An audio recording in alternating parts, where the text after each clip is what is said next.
Hello, everybody, and welcome to the podcast of... Let me interrupt you quickly, all right? Okay, yep. Because I have to get this off my chest because it just happened. It did happen off camera, but Nick said something very nice about me, and I want everybody to know that. Oh. Genuinely very nice. I don't believe you. What was this nice thing that he said? He said that he missed me. Oh, you mean that thing? Right. Yeah. That? Actually, I think he said he misses you always. Yes. Yeah. Even better. You guys realize you could exchange information and hang out like without me and Cell kind of ruining the vibe. You know? Look, I mean, if Nick pans his camera a little bit to his left or right, Jake, you could participate in a lot more. Ooh, all right. Just saying. Wave to Sam for us. Yeah, you internet people don't exist to me 6 days of the week. I'm just saying that, but except for Jake, obviously. Yeah. True. But it's all because we're all making sure that we all have to be nice to Jake. So if and when we ever swing by Australia, we have a place to crash. We just need to make sure there's a couch, and we've seen it. Yeah. It looks comfortable enough to stay on. Like Percy's a cute puppy. It is very comfortable. Yeah. Well, you just need to know where not to go. And it's just like if I go to Australia, like Jake, what towns are good, you know? Mm-hmm. All right, let's fix you people. What do you mean by you people? There you go. All right, Nick, I got you a little friend. We're good to go. What? I don't know. Why is that? It looks like Josh to me. It is Josh. Yes.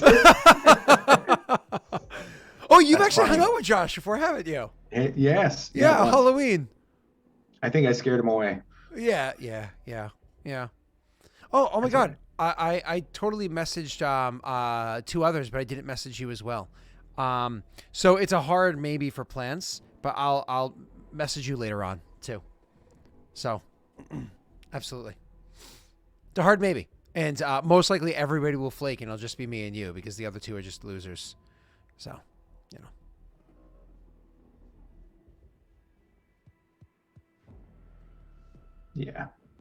Yeah. Okay. Let me actually ask you this first, because the other two don't have to worry about that. Emma, the week of the 18th to the 22nd, does she have school that week? When does April vacation start? The day after Easter. The 18th to the 22nd? Yes. She has April vacation. Okay, so so she probably has Good Friday off too, because that makes sense. But anyways, okay, cool. So that would be cool. So we'll talk later. All right. What's up, Faye? It's been a while. How you doing, girl? All right. Game. Where were we? Oh, that's right. Before we kind of jump into the important parts of this session, we got to go over one very, very important detail. This is actually the most crucial thing we have to talk about this session. Shut up, Cell. It's not your turn. We're not starting it with your turn. We're not ending with it your turn. You have nothing to do in the middle. It is not your turn. You keep quiet. It is their time. It's their time. Once more with feeling. I'm sorry. Steve asked me to say it again. It's their time. I hope there was enough feeling that time for you.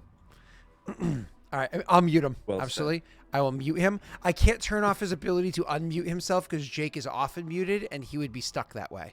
So that would be unfair to Jake. But yeah. I always mute myself. All right. That's cool. correct. I'm not gonna kick him though. I can't kick him. We do like Cell. We just like Cell occasionally to be quiet. Speaking of being quiet, it's my turn. Jake, you want to give us a recap of what happened last session? Oh, I haven't been involved for the last several sessions, so we should have Cell do the recap. All right, Cell, you can do the recap. we just chastise him. I refuse. Someone else can do it. Nick, you down? Oh my God. I can't remember exactly what happened last session. I do believe I think I kicked some ass in some mass combat as usual. Oh yeah, actually you ruined my fun with that mass combat. Yes. That's right. Yeah. Yes. But that's all right. I rolled terribly for everything else because we need balance. That's true. Yeah, and you're right. I'm pretty sure my level 6 follower is probably dead. That's gonna hurt. He was probably my favorite one, which also hurts the feels. There's gonna be another shrine next to Oko's, I'm sure. I'm just gonna wind up having like a city like block or plot that's gonna be all dead people from my terrible rolls. But Oh, that's awesome.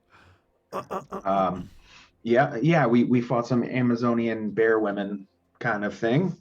So yes, but all the Oh, world knows is that Naren just wait. You have to give context to that. Amazonian bear women. women that were monstrous, not women that were bear. So they're from Boston? Like, you got to help us out here. Like, I mean, same.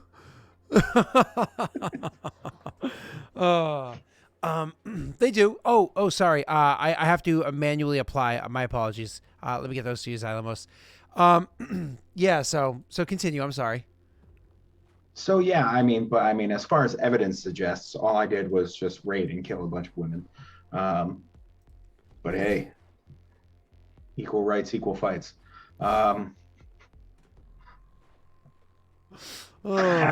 have no idea. It's terrible. So we still haven't found Eric, and I think that's where we left off. Oh, I just got a pop up. Was I banned from something? It's no, that's my work. Yeah. We found you, Nick. You're fired. What did you just say? Uh, All right. Cool. So yeah, that's pretty much it. And I don't really care about anybody else, so I don't pay attention. Okay. Well, then I guess that's the only recap we'll get. Nothing else mattered. We are starting this session with you. So give me 1 second. INSP. Oh, that's right, Steve. I did tell the tax collector to go fuck off because he was being a dick. So I'm sure that's gonna come back and bite me. Wait, Inspector Frank such and such does not To be exist. specific, they're sending an army down to you. Sel, it's quiet time. Quiet time. You had your chance to speak. You passed. Yeah. You take that banana shirt you're wearing and fuck off. It's not a banana shirt. It's Star Wars. It's Star Wars. Sorry, I'm just trying to get this person inside here.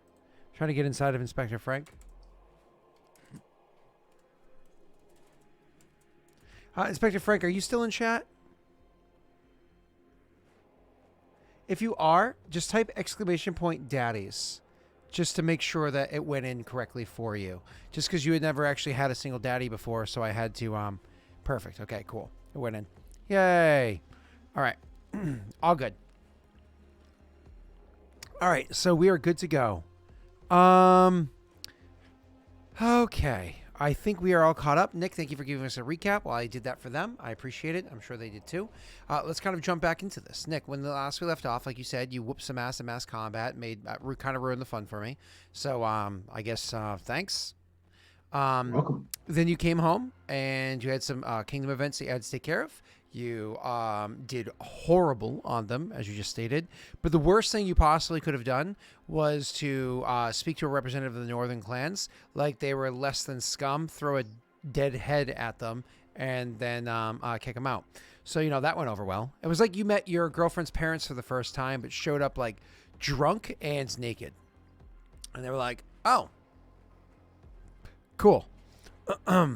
So let's jump back into your round because things are going so well. As for additional things for you, I know there was a meeting that you had to have.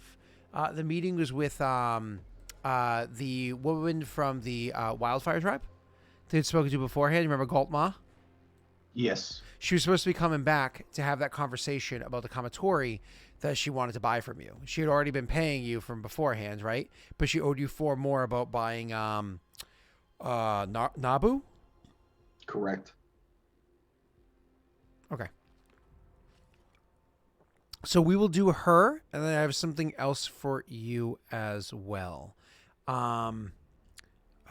Give for me a moment, please. Core. Oh, here we go. Okay.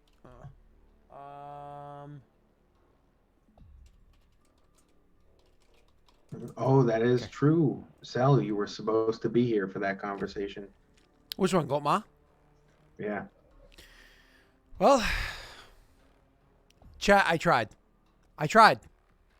We can skip it. Guys, no. Chat. I tried. It's fine. There's gonna be a knock on the door, and like you're expecting Goldmar, but it's actually Tessel. He gets there like 30 minutes before she does. Okay. So before we get to that one, we're gonna make him be quiet at least for a little bit. Actually, yeah, we're gonna make him be quiet for a little bit. We'll do that RP while Jake is doing his away time, and then when Jake, so that we'll break up Jake's thing later on. So Nick, going to you. You are going to be dealing with at one point in time, what's her name? Shala comes to you. Shala is yours, right? Yes, Shala comes to you. Warlord, I wanted to reach out to you about some work that I have been putting some effort behind lately. I thought it might interest you. I know we don't get to spend too much time coordinating with the other clans in the south beyond our immediate allies, but there have been some dealings that I've been able to reach out to. It's a funny story how I met them, but with one of the representatives of Throne. Are you familiar with Clan Throne?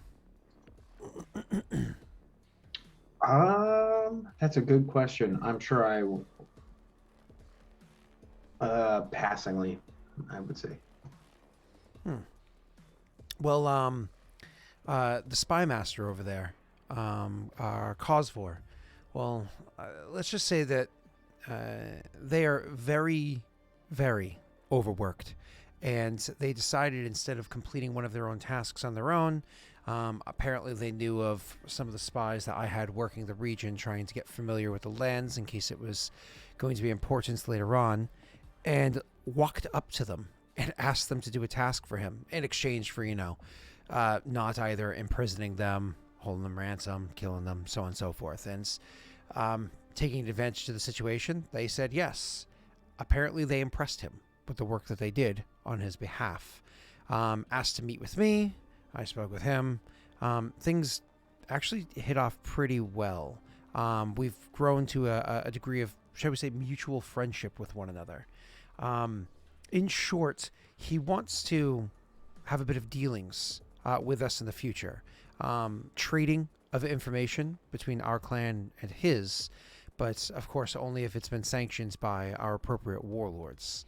He's speaking to his warlord now, as I'm speaking to you. The idea is that we would trade information that we gather to them, and they would trade information in kind to us, since we're so far east and west of one another.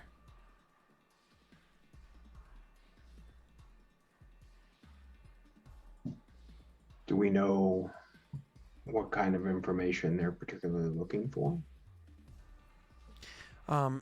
Well, first and foremost, nobody really knows anything about Eldamar, and so having an understanding of the beasts inside there is something that they would like to have, but that's not something that's under my purview. That's not anything that he didn't have to approach me about that. It's also about Vok, Wolfmaw, Densho. He actually asked about Vosk as well. I think their information was antiquated enough that they didn't realize Vosk has fallen. And of course, their neighbor, Shado. They didn't seem to be asking for anything particularly intrusive to any of the clans, but some basic information they've been looking for. And in return, they would be sharing information about the clans around them as well. The information that they'd be sharing is likely actionable, but they probably would want some actionable information from us as well. Again, not too intrusive, but something they can work with. For instance, up-to-date names of who's in what positions, what kind of outlook those individuals have, things like this. Thank you so much for the 200 bits, Anonymous Chair. While I appreciate that, I can't give daddies to you if you're anonymous. Feel free to DM PM with me or whatever on Twitch so I can see it, or stay anonymous. Either way. Go ahead, sir.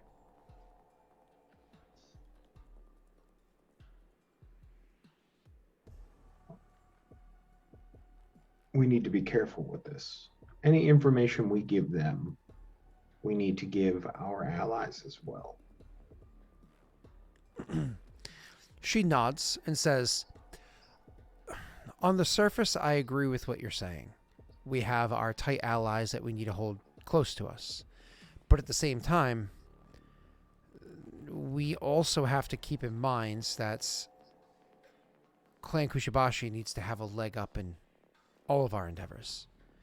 I mean, we trust Shado and we trust Densho, but Densho has also invaded our lands, and the warlord of Densho did openly slaughter somebody uninvited in Clan Shado's council.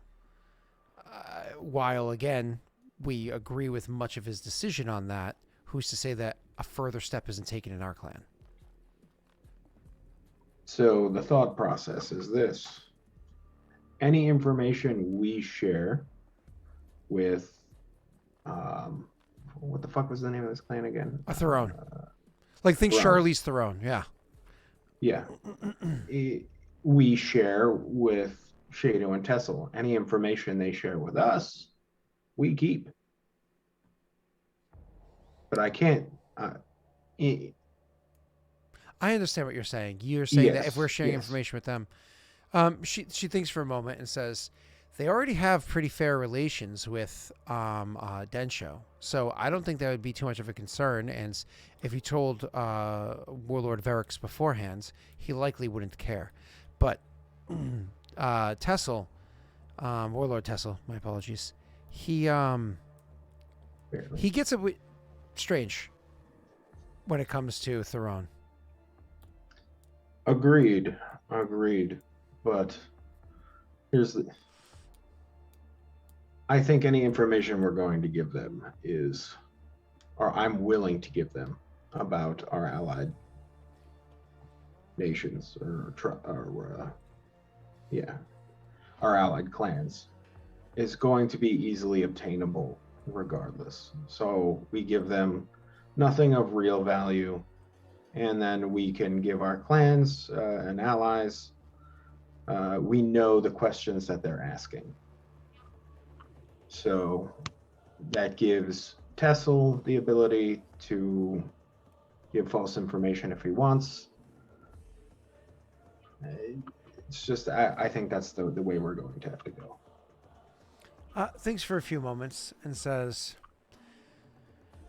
I see where you're going with this. I don't deny that it is a wise approach for our allies.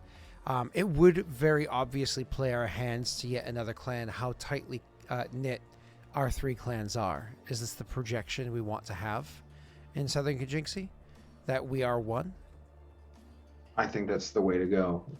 I think we're going to continue to get pressure from the north, and letting them divide our clans will only hamstring our growth. I think since our union between these three clans, we've all experienced explosive growth. And if there's anything that generates more enemies, it is success. She thinks for a moment and then says, correlation or causation? Too soon. Nods. Well, Warlord, this of course is your... Oh, hold on. The slider is there? Sorry. Thank you, Anno. This of course is... She says, of course I agree with what you're saying. I mean, I, for one, appreciate the relationship that we have with our allies. I just saw an opportunity and didn't want to let it up so easily. As for the other clans, I think we discover of, Vosk, Vok, Wolfma, or the others around. Oh, those, yeah, we can give.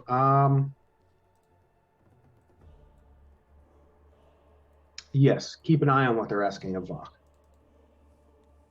Nods. Then she says, I don't know if you know, but the proximity between Clan Theron and a few other clans out that way that we've barely heard of is pretty tight. This gives us the ability to move through the land, even find refuge in it. Moreover, it's said amongst his people, amongst the people of Theron, that nobody knows the mountains the way that Kosovar does. So, having the navigation to get through the mountains, even to see the northern reaches of Paradel, these are bits of information that we're going to be able to use. This is actionable. Agreed. I like it. I think we can move forward. We need to be cautious. So I was thinking, should we send 2 groups? One that he knows about and deals with them publicly. Well, deals with them, and a second group and that sneaks past their defenses and tries to find out even what they don't want us to see? Or do we play it nice for a while? I think we send 2 groups. I expect them to do the same. Thinks for a second and says, shit. I'm going to start looking. And then we'll give like an appropriate bow. And we'll leave. As she's trying to set this up, this is actually because things are already pretty much done out of the way. You made the thing a little bit more difficult by your obstinance in trying to give information about your allies, which isn't a bad thing. Showing respect to your allies should not be frowned upon. So if we go over to advisor tasks, you're going to be making a check. This is actually a loyalty check with what's her name, Shala, who I believe is a +6. I should bring her to a +5. Is this misinformation? I suppose no, it's not. Because you're being open and honest about what you're sharing. Okay. For you, sir, this should just be an average roll.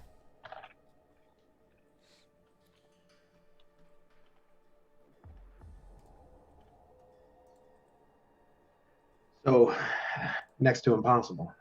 Ah.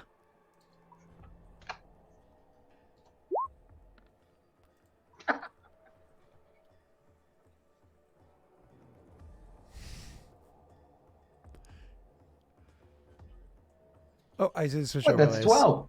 That's 12. That's average, right? I succeed. You did. You did. You did just barely. Just barely. Just barely succeed. Oh boy. Hey, yeah, exactly. Everyone get excited because I normally would have failed that. So I'm happy with it. Jesus Christ, Nick. All right, cool. Should have hired adventurers. So I'll have a bunch of information coming your way soon. I won't dump it on you right now, but for a bunch of clans that happen to exist to the east of there, and some important details about those clans that you can work with, so on and so forth. Most importantly, though, is the details that you get about one particular clan that you might happen to have interest for, because it's not too terribly far away from where they are. But clan, shit, what are they called? I actually blocked up my own map, so I can't see their name. Dynamic lighting, GM darkness, bring that way the fuck down. Clan, Zinquin. Ah, Clan yeah, Zinquin. those fuckwads. Yeah. Already responses before we got there. So they're actually able to help you see some details with Zinquin as well. All right, cool. After that, sir, we're going to go to a different event of yours.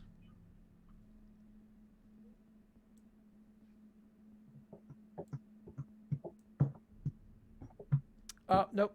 It's literally supposed to be the chatty one is supposed to be next. Because I think all I have for you was the chatty one is supposed to be next. Nothing else. Yeah. Yeah, okay. That's the one that's supposed to do with what's her name? Galtma. But because we have limited time with Jake right now, and Jake's going to be gone for about 40 minutes like he usually is for his kiddos, then we will do the Galtma conversation at that point in time. So I think we're actually done with you for this moment, because all we have left is the Galtma chat. Cool. And then I'll get you the result of that, of your thing afterwards.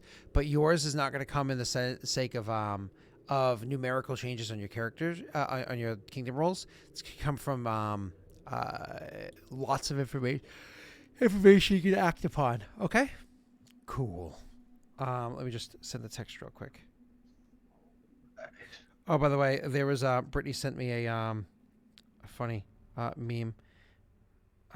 Is a Dark Souls meme, so I thought you guys might appreciate it. Hold on, focus for me.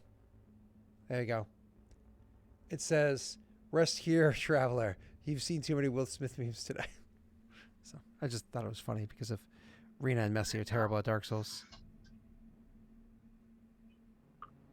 Stupid celebrity drama ruining my Reddit feed. it took True and based. Okay, it took over the internet. too much. I want good memes. Okay. All right, cool. I need to run upstairs so I can grab pizza. So, Jake, why don't you get your dice and everything all set up? Make sure that your numbers are good in your sheet, so on and so forth. I'll be back in about 90 seconds because my wife made pizza and it's really good. I'll be back.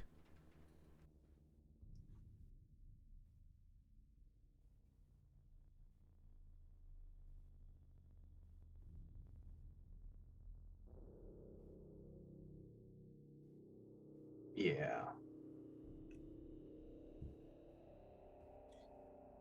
So I counted the hexes in Xingqing, and they're only at 35, meaning we're all soon going to be larger than Xingqing individually. And I'm only saying it because it's actually like a really cool point of progression that we're at now, right? Because like think about it, at the start of this campaign, we were like what, 12 hexes?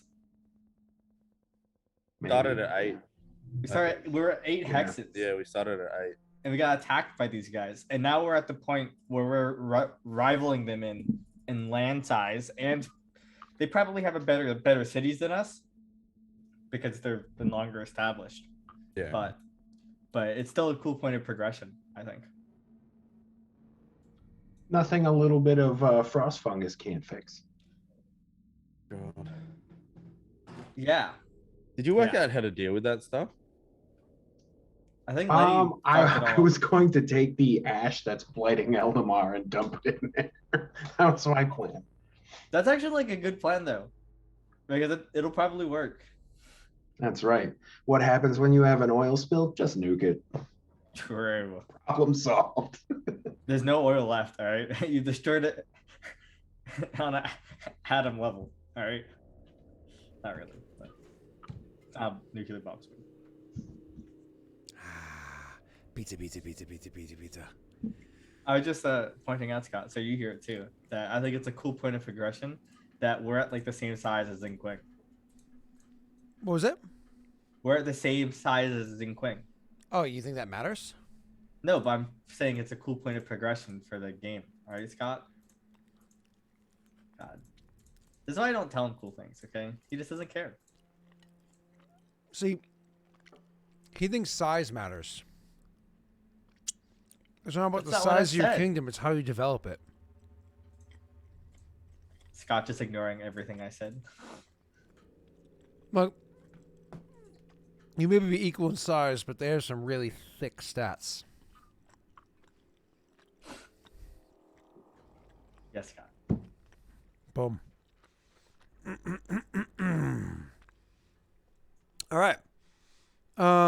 Jake, are you ready? Where's your stats? Yep. Ready to go. All right, cool. So currently Oh, you're in did- Restless. Did you refix your stats by putting them back up? Yeah, I did. Because Yeah. okay, cool. Put them back up where? Back to what they were because we changed it and then we were wrong because it was really early for me. So, chat, is there anything we can do to Jake before he starts rolling to negatively impact his stability score? Is there anything we can do? Any way to cause more unrest? Anything we can do to negatively to harm him before we start? Look, Or- I don't want to pull out the birthday card, but it was my birthday the other day, and I was all hyped to play, but then tragedy struck in the form of Scott's family getting sick, and unfortunately, my birthday plans were in tatters. I do apologize. They were sick. Actually, we had to pull Rory out of school early today to finally send her to a doctor's. Jeez. Yep. I mean, at first I thought it was a ploy from Cell because I knew that he wouldn't get much screen time, and I figured when you announced that you were doing a solo session with Cell, it was his way of, possibly getting around not having a session that week. Mm. But yeah, turns out they were actually really sick. And then a week later, we actually finally get to have a session that's cell free, but he's just kind of like, actually, I need to be a part of the most RP part of the session. Oh, okay,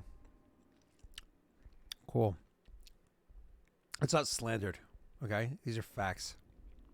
Look at how much he's itching to unmute that. Yep. See, there it goes. There went. You can't do this. Wow. The most RP part of the session will be Jake talking to the As it happens. That's amazing. I hate all of you. Just continue the game. Not opposed to that one, Joey. Not opposed to that at all. Funded by Shado, say less. Excuse me 1 second. I just need to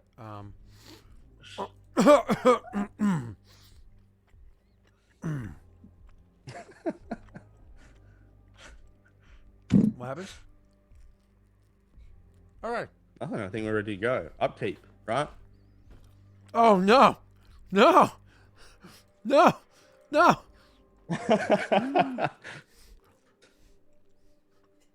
All right. Whew. All right. So, anyways, no. If you time me out, you have to remod me. Is it worth it, Scott? You did it! No, you bastard! Ah. I can't see chat now. I have to reopen Twitch. All right. Let's get back to the game. So, oh god damn it.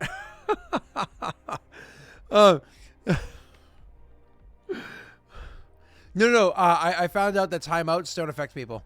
Bans do. Timeouts not anywhere near as much. The 1 second, the purges don't matter. It's the bigger ones that do. All right. So do I actually need to roll? I don't really think there's a point. Mm-hmm. You're setting a precedence, baby. Let's see. All right. Okay.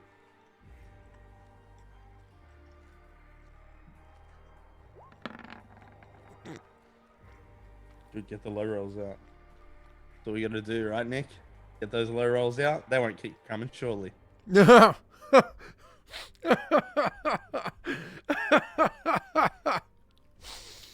my god, that was amazing. All right, reduce your unrest by 1, sir. And that modifies your stats all each up by 1.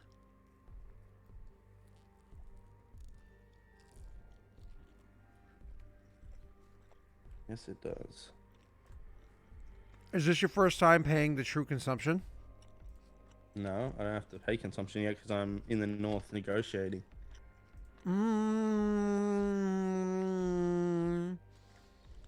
Hold on. That's like saying, I know I made a purchase with my credit card, but I'm not going to pay this one yet.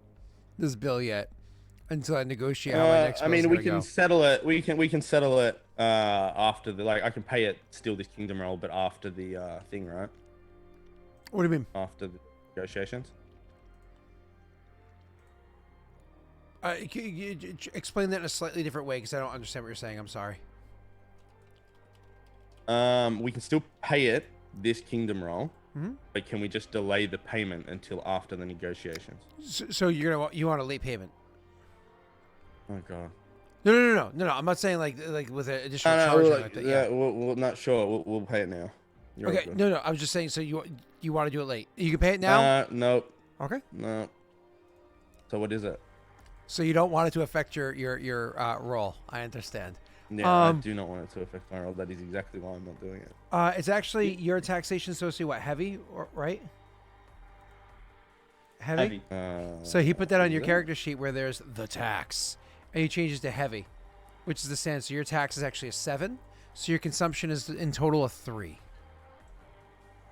Because you had a -4, so it's a 3. Say thank you, thank you, Sal. But don't say thank you, Sal, without saying thank you, Sal. How about that? I don't know. So actually help me out with that one.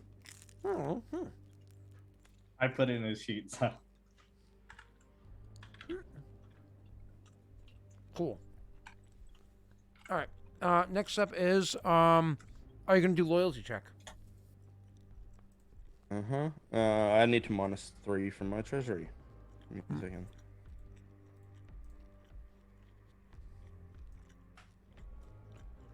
Alright, next is a loyalty check. Actually, no, it's not. Magic item slot. Do you have any open slots? I have a lot of open slots, Scott. Heyo. Hear that, ladies? And you have who do you want to roll D100 for you? Zalamo still here? Yeah. Toss it our way, Xylo. What's up, Pablo? Welcome back.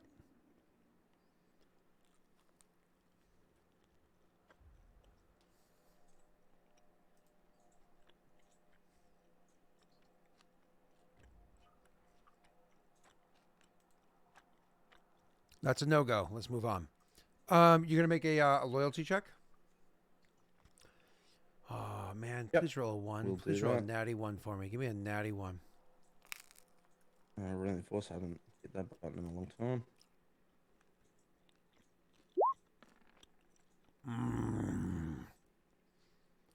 All right. Heat process. Go down by 1 more. Okay. Now we have to have you double check all of your leaders. Assign leadership phase. Anything you want to do here? No, they're all good.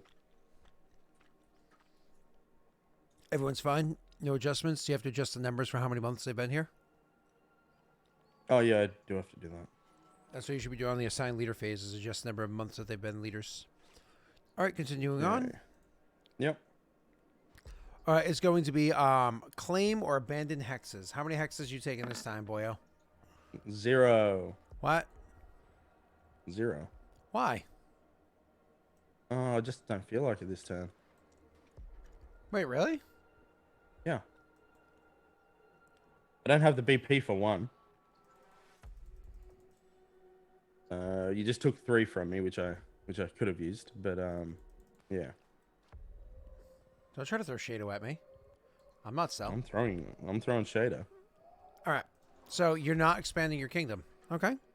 Because it's not about the size of the kingdom. Terrain improvements. You're surely going to do a bunch of those. I'm doing none of them.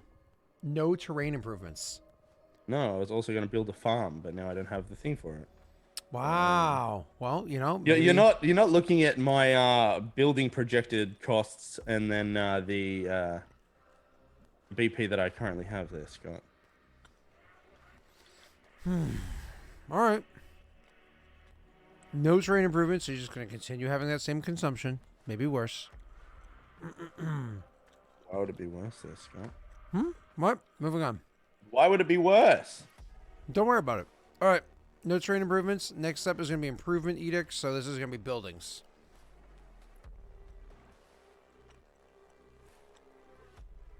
What town first? It's only Kabe. Nothing in Nochi? Nope. But you do know what time it is. Tool time. You're a host? Holy No, shit. it's castle time. It's castle time. It's also city time. Chat. It's fucking castle time. Y'all see this? It's castle time. Yep. Are you going to name that castle? Yeah, we'll name it, but not right now. We've been saying that for over a year. Yeah, true. Theater goes down to only 4 months.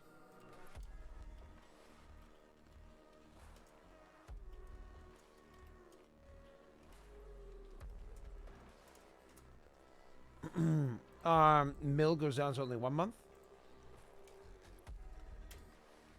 And that's it, right?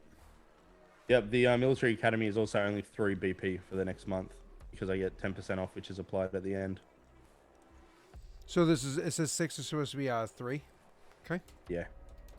Okay. And looking at what I am doing, you actually bring a valid point that I didn't consider. I that? will actually, instead of building the building I was going to build, I will just add another farm.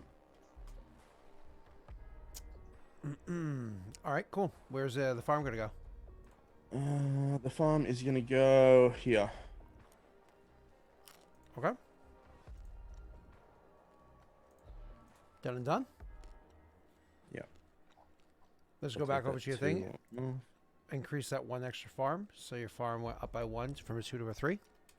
Mm-hmm. Reduce your consumption from a 4 to a 2. Sorry, a 3 to a 2. Wait. Oh, that's right, because your building added a consumption, didn't it? Mm-hmm. Does it? I'm pretty sure it did, because that farm, your consumption was just a 4. Was it a 4 that you paid before? You only paid a 3 consumption before. No, it was a 3. Yeah, I'm pretty sure your building that you just made increased your consumption. It doesn't say anything about increasing. Does your Does it give you fame? Does it give you fame? I'm pretty sure it does. Oh, it does give me fame. Which yeah, it increases your does. consumption. Yeah. Which you can choose not to pay. Oh no, it'll Yeah. be. Yeah, he's gonna build a castle and let it Yes. fall to ruins immediately. Well, it's not follow ruins. Just they're not gonna shine it up. They're correct. It doesn't All look nice. It's utility. Would you like to tell everybody what building a castle does for you? It gives me 2 economy, 2 loyalty, 2 stability, and 8 defense. And Fame. one more thing. It gives me discounts, which I'll be using next turn. It's actually not what I meant. The minus I number. have no idea what you're talking about. Oh, the minus unrest. Yeah, I forgot about that. That's the most important thing here. -4 unrest. So it brings my unrest to 0. Almost like I had it planned. Which means that your kingdom stats are as follows: 58, 68, 71 against a control DC of 52. Meaning that stability is 20 points away from failing. You're 20 points away from a failure. You have insane stability. Your loyalty is nearly 20 points away from failing. And your economy can only fail with a natty 1. That's amazing. That is true. Can you tell me the economy's 58, loyalty is 68 and its stability is 71.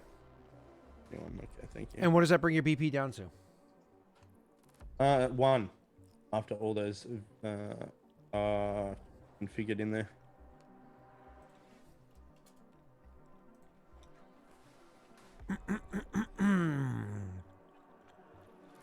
All right. Care to describe this castle to us? Romanticize it more than just a stat block? It's been a year. Yeah. No, this is one of the only things I didn't prepare for. The impromptu castle description. Well, I'd say it's a big stone castle, many stories high. Statues of Daelric embedded into the stone. In the throne room, there is a very giant throne made of bone, with the boar's head mounted on the ashen boar's head mounted on the wall behind it. Nice. Now, Beth is new in chat. Beth is also an Aussie. Maybe you should let Beth name it. I'm just kidding. I'm gonna put you on the spot for that. I'm just kidding. I'm just kidding. I'm just kidding. It could turn out well, or it could not. It's a friend of Vikings, so it could turn out very poorly. But True Viking's Blue. my boy, though. It's so, True Blue. So, Is Beth True Blue too? for any friend of Vikings, I'd have to say is probably True Blue. That's right. That's right. Probably. Never mind. But remember, do you remember what province or state? I forget what you guys call them out there. What state Vikings from? Yeah. I Yeah. do remember. Yeah, and you know, what kind of beer Viking drinks. Even they don't drink that. Oh, come on. Of course he drinks Foster's. I'm kidding. That's not what I meant. I'm just kidding. All right. Cool. All right. Here we go. Um, Tyler wants to name it Orc Rock. I see. That's your response. I've seen. Yeah, I see. I don't think we'll name it. I don't think we'll name it Orc Rock. Or you can name it Maramite Castle. I hate Marmite. Do you really want to name it Castle Vegemite? Castle Vegemite. I don't know. This is a hill I will die on. Oh, that's funny. All right, cool. We good?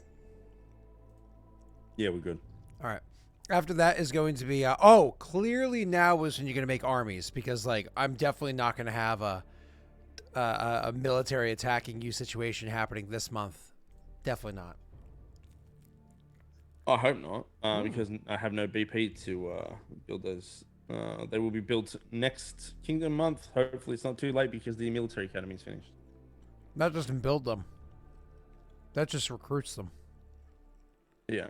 Well, I have no BP though. I can't. We'll worry about that later. Okay.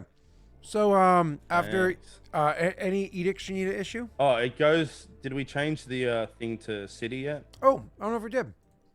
No. We did it. There we go. Well, your danger went through the. Oh man, your population. What did your population just jump from and go to? It literally I went from think double. 5,000 to 10,000. Yeah. Oh boy, your clan is so much bigger now. Wow.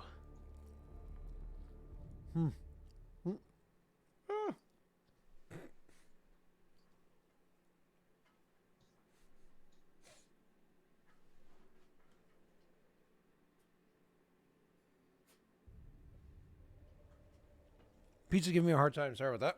All right. Cool. Let's move on. That is actually a really good point, I know. I think we'll leave it, but it's good to know for next time, I guess. Did you want to?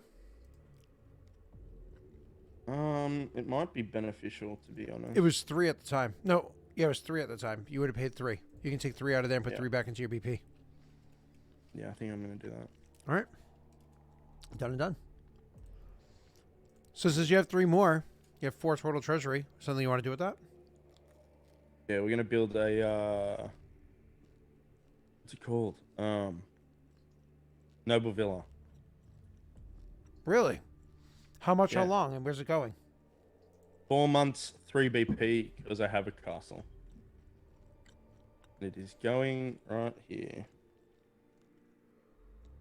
Okay. Get it, boyo. And then I gotta add your little thing in there.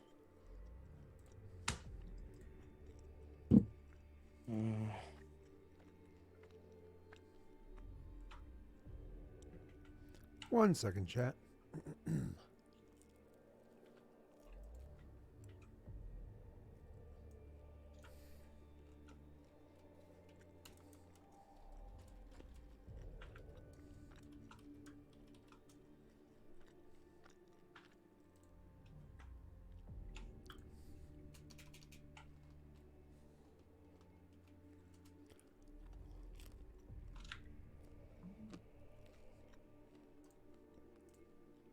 All right, you good? Yeah, I'm good.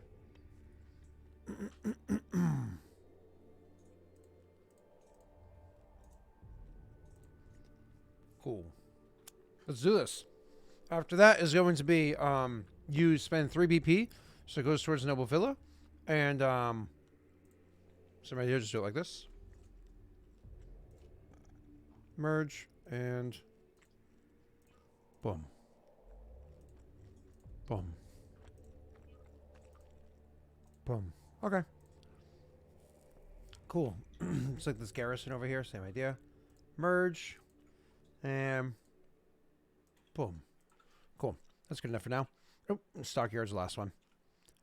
Merge. And boom. So it looks nice. Yay. Those bigger ones, you can totally change the size of the font, though. From a 10 to like an 18. Let's move on, sir. After that is going to be you're doing no army edicts. You just bring your BP back down to a 1, which is fine. Now you're going to do. Are you making any withdrawals from your treasury? Nope. Mo, you good? Yeah, I'm good. Okay. Yep. Population boom, boom town. That's absolutely true. Are you going to deposit any gold or items into your treasury, or use your treasury to sell anything that belongs to either you or your kingdom?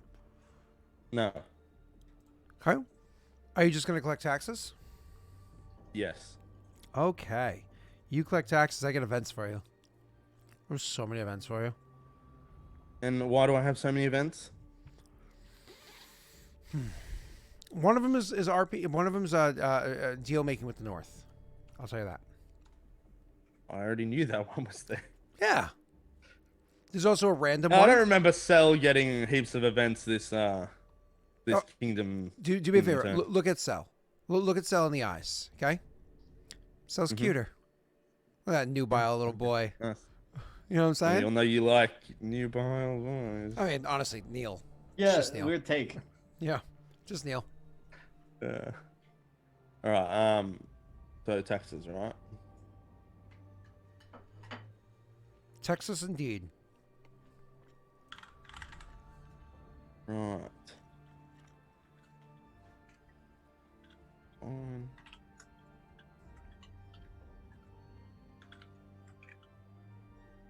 Can you tell me if we have any luck? Bloop it and find out. I don't want to, because if there's one there, I need it. Bloop it and find out. Yeah, but people will post tomorrow. You know what I mean? They don't know they won't post. Yeah, I know, but at the same Well, you know how it time- is. You can't might add regret them in the this. middle of your turn. Ah! Oh, there is you one. have some. There's one though. Oh, Oh, huge. okay. We'll get that in a minute, Alright, Joey. Remind me in a minute. Escalation. Alright. 2. Give him a moment. He's getting it all fixed. We don't have any bonus BP. Actually, Steve did drop it 22 minutes ago and says a single birthday BP. So everybody gets to add one onto their sheet for upcoming from chat. So Thank you, Nick, Steve. just add one to your treasury because yours like just ended. You know what I mean? Like we're technically still kind of finishing this up. Oh, finally. Okay, we got some Wow. BP to work with. I don't approve of this. Just wait till the negotiations are over, right? We need to see how they go. I don't approve. But Okay, so let's do some math here. God. So that was 20. So it's supposed to be 30 plus. So 30 plus 60 is 90. 90 divided by 2.5. So 90 divided by. So I'm going to use the division sign. 2.5. 36 Hey. plus 1. It's a slash, not the division 37. symbol, which sucks thick. No, I Oh, use yeah, it. 30 I use the division sign. 36? Was it? 37. Don't do total. this, Scott. Oh, Don't no. do this, Scott. I use the You're division gonna sign. trigger me. You're gonna trigger me, Scott. I'm Oh, sorry. no, plus 1. Add 1 to that. I said that. Okay. 37. Oh, cool. Okay. I didn't hear you. You didn't put it in the math, Scott. That's all I'm saying. Yeah. That's fine. Oh, you know what? You're right. It was the wrong modifier, so I have to re-roll. Yeah, true. Gotta reroll. Different. I'm just kidding.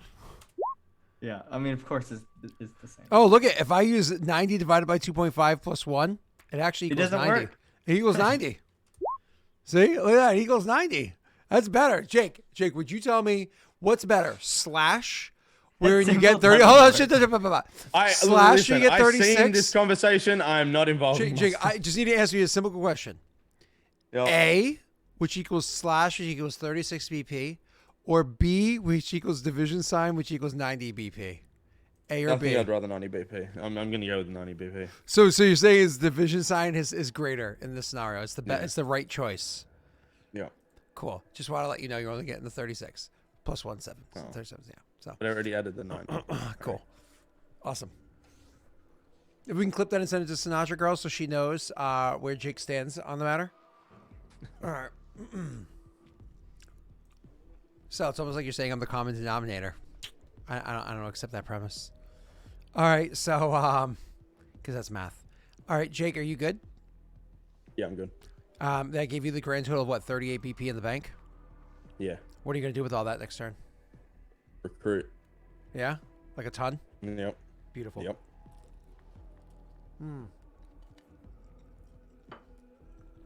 You think you're gonna have 38 BP going into the next session? No, I don't. I'm already spending BP, but I don't know what you're talking about. I don't know why you're trying to rob my treasury there. Are you ready for your events? Yeah. All right. We're starting with the north. You want to start there? Yeah, I want to start there. It's been nagging at me for weeks. Just want to be 100% sure that's where you want to start. Yes, that is where we want to start. Okay. So the reason why you sent your daughter, no, ex-wife, no, fuck buddy, Granddaughter. up there. Granddaughter, buddy. Granddaughter.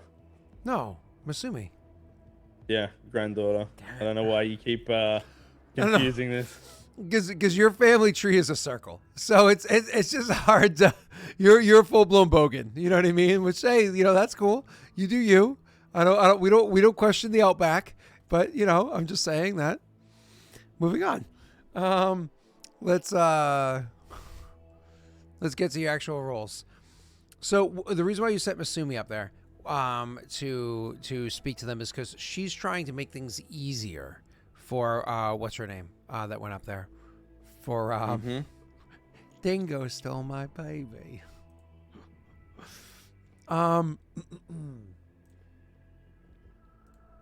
Advisor tasks.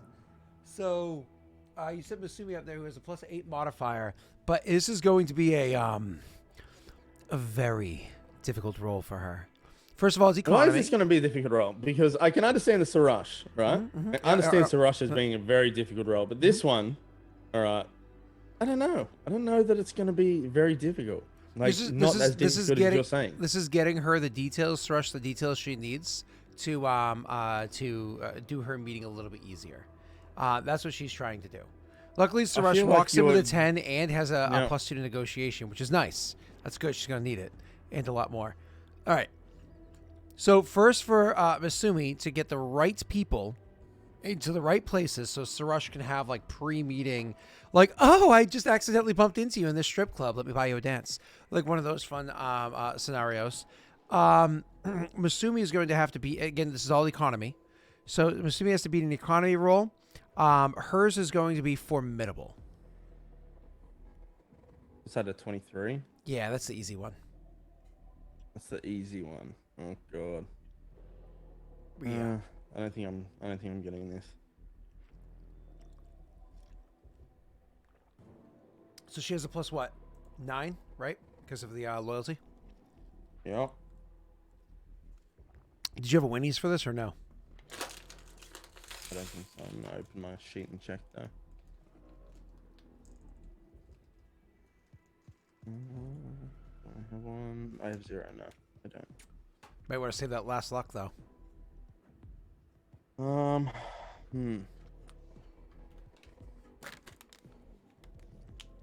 There's nothing I can do. To be honest, it's probably better for her not to. But you set her up there for a purpose. She went up for her own purpose, and it wasn't this. Mm-hmm. Ooh. Oh god. Oh my god, we got it.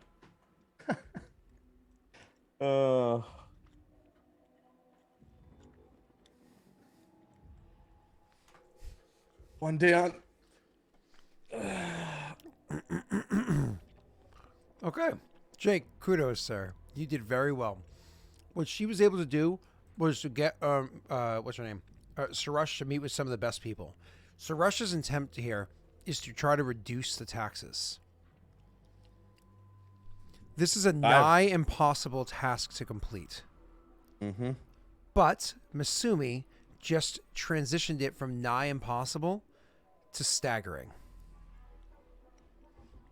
Gave her a +3 on the roll. Staggering is a 29 DC. Luck die don't get added in the middle of a turn. We know this. Sorry. What was that? We don't add luck die in the middle of a turn. No, in the middle of a roll. Not in the middle of a turn. Of the in the events- middle of a of the roll. events phase. You I will do this. you I will give cannot you. do that. I will give you one more because Steve gave you one before the event phase started, but Viking only gave him now ago, so Vikings don't count. So I'll give you the one from Steve that started technically before the event phase. So you have Alright. one left. Well, Sarash is pulling out every stop that she has. All right. So we're at plus 12, right? She usually is a 10. She has a 2 for negotiation. It's her perk. It's a 12. She also has the economy roll, which makes it a 13. 30, right. And she also has an advisor ability, gives me 3 to a check. Ooh. 16. So we're using that, right? Mm-hmm. And we're hiring adventurers for 16 BP. Oh, Jesus. Hold on. You didn't have winnies? No, I know you like begged 2 weeks ago, so I wasn't sure if one came in. no, I don't think so. Wait, that's a plus 10. Yeah, it is. I told you I was bringing everything I had for this. I bought a natty 1. If a natty one's, oh man, that'd be terrible. Then All right, so is what it- are we at? Plus 20, what? 26 against a 29. If you natty one, you can still pass the flag. All right. Minus give your me a sec. 16 BP. I want to see your treasury drop. No. I want to see your Minus treasury drop. 6. Minus 6 because my lovely advisors are covering 10 BP. Who are your advisors? We want names. We want logo. No! Cell's covering 3 of it? Yep. Yeah. And then it was Army. I'm like, yeah, okay, you can have.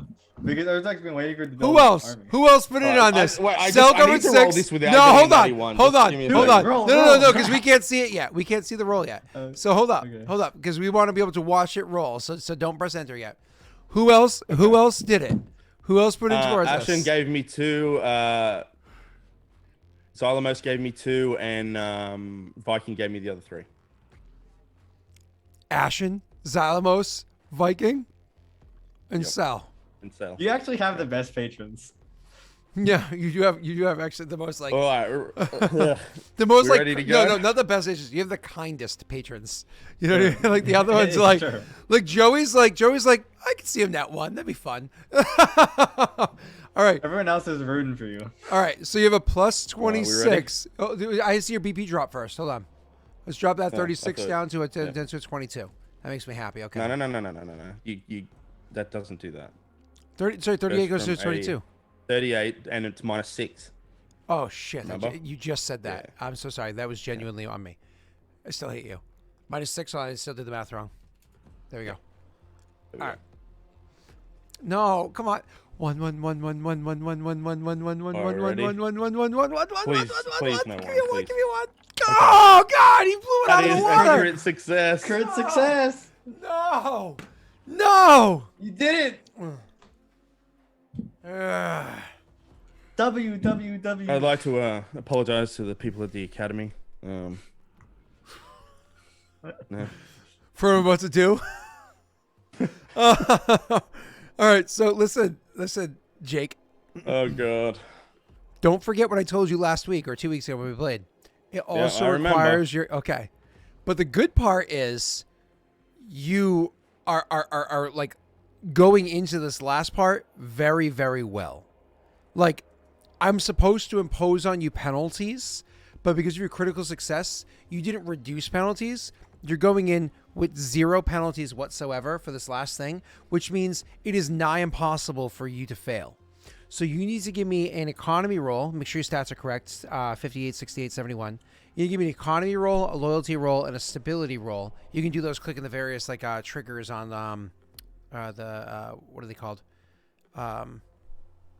58, 68, Macros. 71. Yep. Yep. It's against a All right, 52 so first DC, one- and you're rolling with 0 penalty. You're rolling raw. Yeah. Doing the economy one, it comes to taxation. Doesn't that apply to the roll? What do you mean? We don't have an economy one actually. He's right. Yeah, we don't. I'll just roll a d20. Yeah, D2. Oh yes, my apologies. He is correct. And it was 58, I think, economy. This is the Yeah. hardest one. Do you want to roll this one first? This is the only Yeah. one that if you're not one, you automatically fail.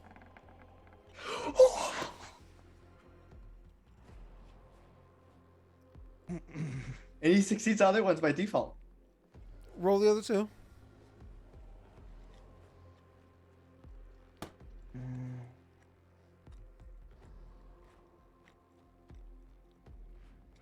Bro, I think Jake just won Warmonger. Pass. He beats it by Pass. 20. And the last one is You realize you're leaving Ability. in that one, so when it's Cell's turn. I'll take it. You deserve it. What? I roll terribly in every other situation but Kingdom rules. And beat it by 33. Jake, Holy shit, Jake. You did it. you reduce your my taxes heart. not from My heavy. heart. You reduce your taxes not from heavy to normal. You reduce them from normal to light. That means you are only paying 5% tax instead of 15. You reduce your taxes by 66%. Well, I guess. Yeah, I really am a Republican. You got your tax loopholes. No. Sell, you're missing. No. He pays little tax, but all of his underlings pay heavy taxes. Yeah, I get it. I get it. It's Oh. a fucked up economy. Wow. Pay me because I have to pay them. Wow. That's super good, Jake. Oh my God. Wow. Trickle down economics works. Oh shit! I should Look probably look put my look fingers. at how many tenements he built. Trickle down economics works. Look at this. That's so bad. He Why made are all you- this low income housing. It's great. Okay. Awesome. Jake. Mm-hmm. Wow. So Russia just pulled the biggest robbery of this Century. century. That's not just 5 BP every turn. So you'll get back your 6 in one turn. You didn't just get that back. On top of that, like as your BP grows, as your economy grows, it still stays small. That's insane. That means when your actual economy, not from treaties and whatnot, which is a little bit away, gets to 60, it goes up by 1 and stays there for a long time. I feel sick. I'm not gonna lie. I actually feel sick. Now, would you like to accept your award, apologize to the Academy and all that? Yeah, sure. Yeah. Yep, cool. Awesome. The only textbooks are I just written need you about to this. insult me first so I can slap you at the stage. You know what I just realized? Like right before I came downstairs to set up the stream, I was like, "Oh my God, was this that movie about like the Williams sisters?"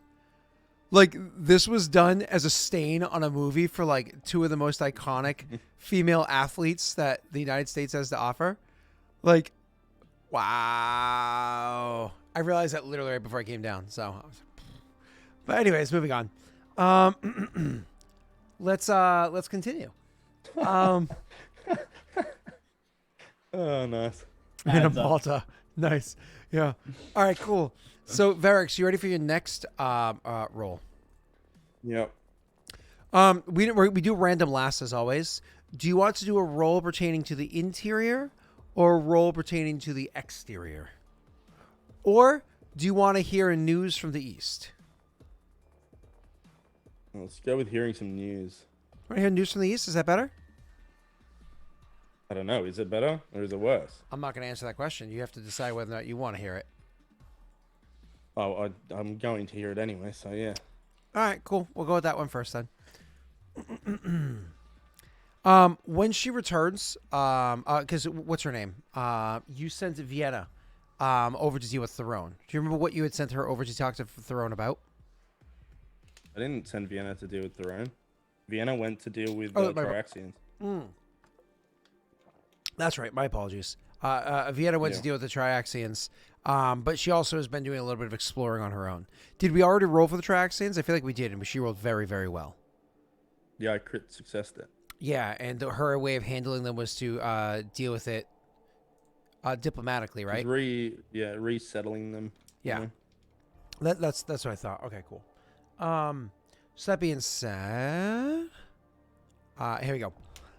So Vienna did, of course, come across a particular member of Throne, however, in her various travels, because she's not pinned down to you by any stretch of the imagination.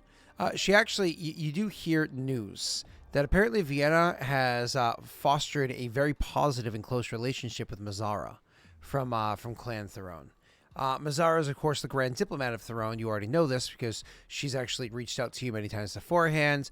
That one time, I believe you went there, or whatnot. They've kind of like were kind to you, so on and so forth. Mazzara kind of sits a little bit uneasy on you because she's kind of cocky, and whatnot. Like her cockiness kind of like irks you a little bit, but at the same time, you also appreciate a young adult that has kind of like a game-changing, upset the way things are kind of mentality. That's what you not only were, but since you're kind of eternally young, still are, right? And it's something that you fostered in your own children, so long as they're not screwing things up beneath you, right? Yeah. Like you can do that, but like not here. You know, that sort of a thing.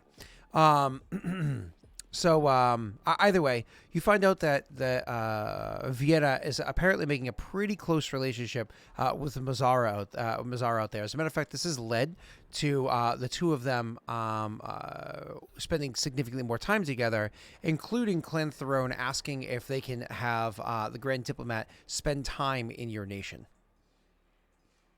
Yeah, we would let them. So you would host Mazzara? Yeah.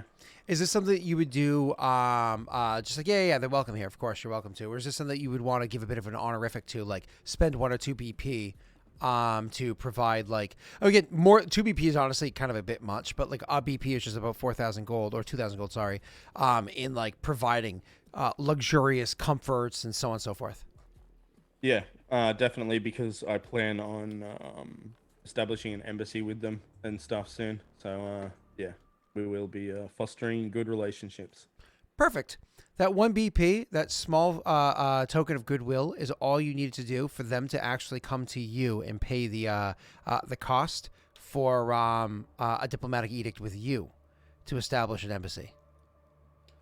So, yep, Hey, that small token of good faith was This enough to works carry both that ways. additional weight. Yeah. It's actually, see, look at that. Why were you scared this whole time? Like, only bad things would happen. because you Because keep usually making that true. face, Scott. It's just the way I look. Ask Nick. I have a very punchable face. Right, Nick? No comment. Okay. Well, let me tell you a story about how Nick's life got flipped, turned upside down. Just take a minute to sit right there and tell you the story about how his Chinese food got covered with ball hair. Dun, dun, dun, dun. Did that actually happen though? Let's not answer that question. That, So, that did happen. In fact, I've told this story already on stream, and I still carried your puking naked ass back in the house from the main winter on New Year's Eve, yeah. even after Yeah. you ruined my food. To be fair, though, it wasn't good Chinese food. We were in Maine. Yeah, to be fair, it was the only food I'd eaten after like a 7-8 hour drive and working all day. You Don't leave during rush hour. Moving on. So I'm the good guy here. Moving on. So the and not the last time I had to roll Scott's naked ass over.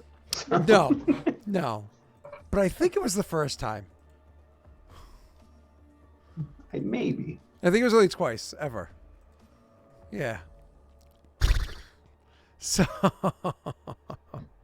All right. Anyways, embassy. You establish a mutual blah, blah, blah. Attempted diplomacy check utilizing the diplomacy edict. If the diplomacy check fails, the other kingdom rejects your diplomatic efforts, but I don't even need a diplomacy check. You actually immediately welcome me with open arms and even spent a BP to 100% establish it. No check need be made. What is your current relation with Theron? Helpful. You guys are helpful with one another, so I don't even need to worry about making a check for the sake of increasing our opinions with one another. Things went exceedingly well. If you succeed the check, you can create an embassy with the kingdom. Blah blah blah blah. If you succeed by 5 or more, your attitude goes up. It's already up there. You may purchase a mansion or a noble villa. Speaking of, did we already do that for you, Misumi? Did she already spend her money? Did we say there's going to be this upcoming kingdom roll? Yeah, but it's Going in. not. It's going to sell. Yeah, it's going in Remember? my city. It's for Pete. Oh, that's right. I was just thinking because Pete's part of your clan. Okay, my apologies. So they discuss with you. They want to establish specifically a noble villa in your kingdom. If that's something that you'd be willing to do, I believe noble villa is two spots, right? Yeah. They would like to establish a noble villa in your clan. Where can you provide for them a location?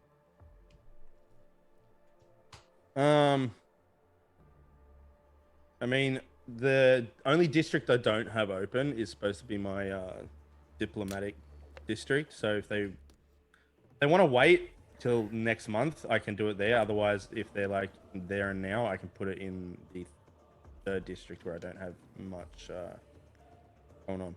You know what I mean? Absolutely. Give me 1 second to look at something, and I'll give you a opinion.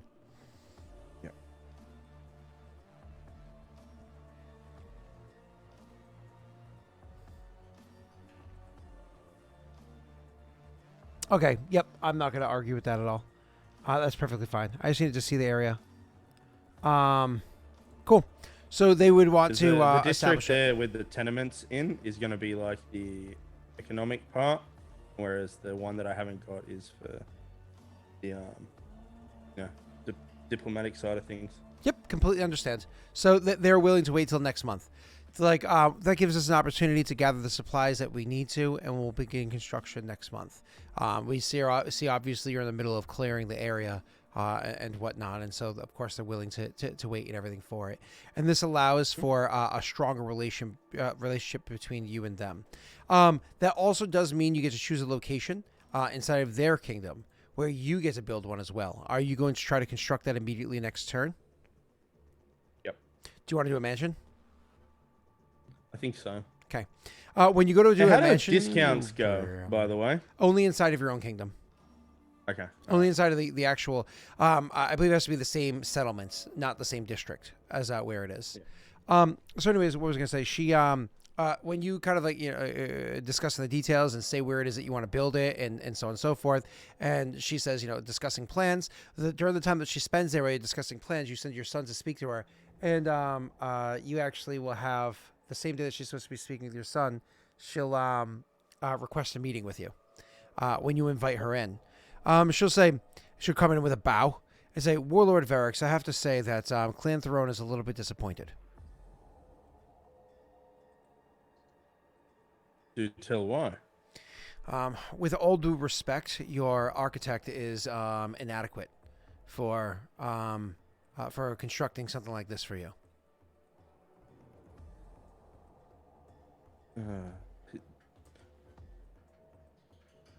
Vex has done well so far. I sent him into both the Dalelands, Paradel, as well as to the north. He's learned much. The military academy he's building is coming along very well. I'm sure it'll What are be your designed. concerns? I'm sure it'll be designed structurally sound. But Warlord, an establishment so small for Warlord Varix, the Ashen Orc, this is unsatisfactory. This would be considered an insult to a warlord of your caliber. If you would be so kind as to allow it, Clan Theron would like to cover the additional costs to have these plans thrown away. I would actually prefer to burn them and send them off to Kraleen or whatever that god's name is. And instead, we construct you a proper noble villa in the name of Drozom, underneath Vroga's watching eye.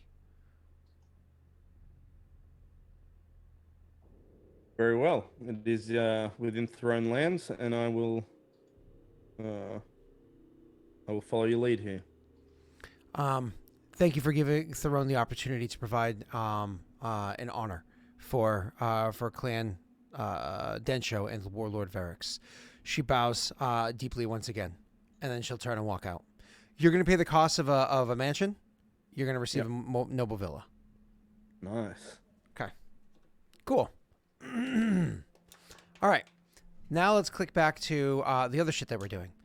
Interior or exterior? Interior. Okay. Receiving a report from. Give me one second. I gotta pull up your clan, your peoples. How much longer do you have, Jake? By the way. 50 minutes. 50. Yep. We good, boyo. Okay. Wow, so many people.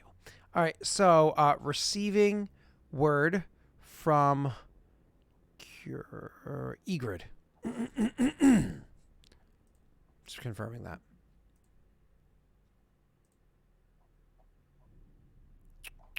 Yes. Receiving word from Egrid.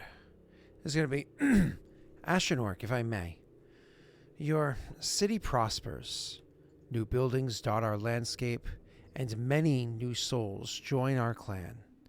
They are the sign of your successful leadership and bring new prosperity and manpower. Krak. However, they do also bring new problems. With these many people, many of our original members of our clan feel threatened to be sidelined for the newcomers. We've increased our numbers almost double in just the past couple months. Already bickering has started over who owns which lands, who can marry who, where herds can graze, new houses, more materials. My warlord, we have to bring the people together. Otherwise, our clan will be torn in two, and carrion will eat our remains. This is again Nick and Tesla. Make sure you're listening to this one because you guys have your advisors. How dare they challenge the rules of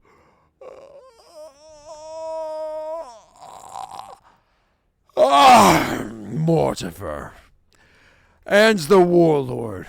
Mortifer will show these puny people what order means. Mortifer will go and smash some sense in them, or Mortifer will beat them up even more. No one will challenge rules when Mortifer beats them. Your curator, who happens to reminder be Mara, who used to be your what you call it? Sure, if I can counter that. Maybe if we don't further let this this situation escalate, why don't we try to bond rather than smash one another? We are a clan. Everyone here knows that. You just have to show everyone that this is a place for everyone. So my proposal is to prepare a new festival. This is something that Densho leans to. They could be laughing, drinking, dancing, what have you. This would lift spirits, but it can also help to bind our people together. It's what's the Ashenork of this generation has worked towards.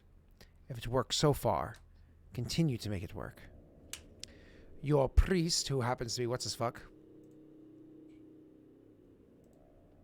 I feel like I did this backwards. Nope, I did this backwards. Your priest gives that suggestion. In the eyes of the gods, so on and so forth. That was actually your priest suggestion. Your curator, who is Mara, which makes more sense, says, Mortifer's method may work, but Ashenork, perhaps not in the long run. Sweet. The other one was Aurorum, and I got to skip the accent. Fuck yeah, I'm not repeating it. So Mortifer's method may work, but Ashenork, not in the long run. although he's not completely wrong. At the end of the day, we all serve the gods, she says, giving a nod to Aurorum. And our gods value strength. Strength, which is often portrayed by the Ashen Orc himself, and strength is what we should use. People should remember their place, who the strong are and who are the weak. Let us prepare duels to settle these disputes. This way the arguments can be handled in the God's blessing, and at the same time the weak will learn their place, and the strong shall rule and become your brave warriors. The least we want is for cowards with a big mouth to be able to weasel their way into our society. This is no republic. Or slaviarchy. I don't know what you guys call yourselves in Shado. So let's see. There is, and then I just want to make sure I get the other one correct for you. Here we go. This other one is going to be suggested by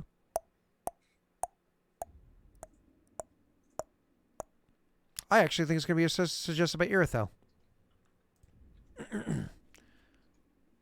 I just double check that. Yeah. A glorified brawl. A drinking contest. How typical. Shall we really behave like our southern cousins? Be barbarians drinking from skulls forever? I say it's time we let civility rule above the chaos. Let us institute judges that can decide on these matters. Let us be the border to the barren lands that have the rule of law instead of the rule of strength covering us. Let us be better than marauders, warlord. Okay, so to Nick and to Sel, you had Mortar for the Royal Enforcer. I will smash them! You have Aurorum, the priest. Let's get drunk.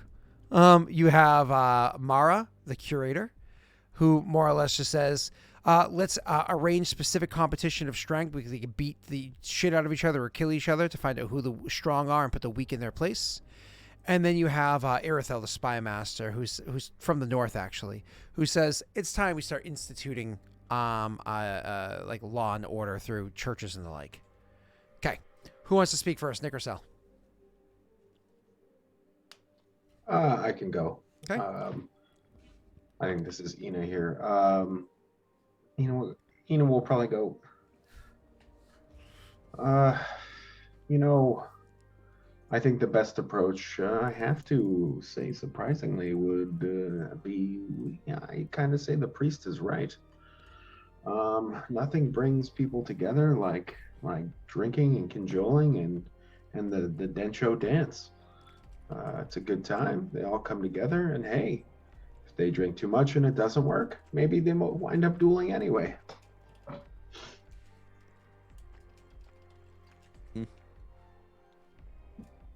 Makes a lot of sense, actually. I believe my suggestion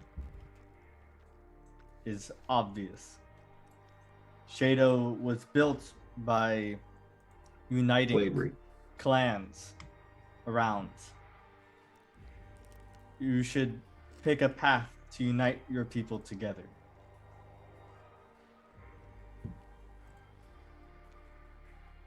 Very insightful. What's your guy's name?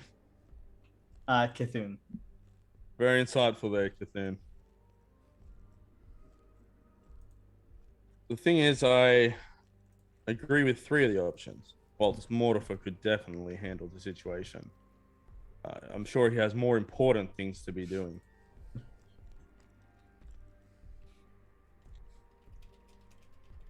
We cannot deviate too far from our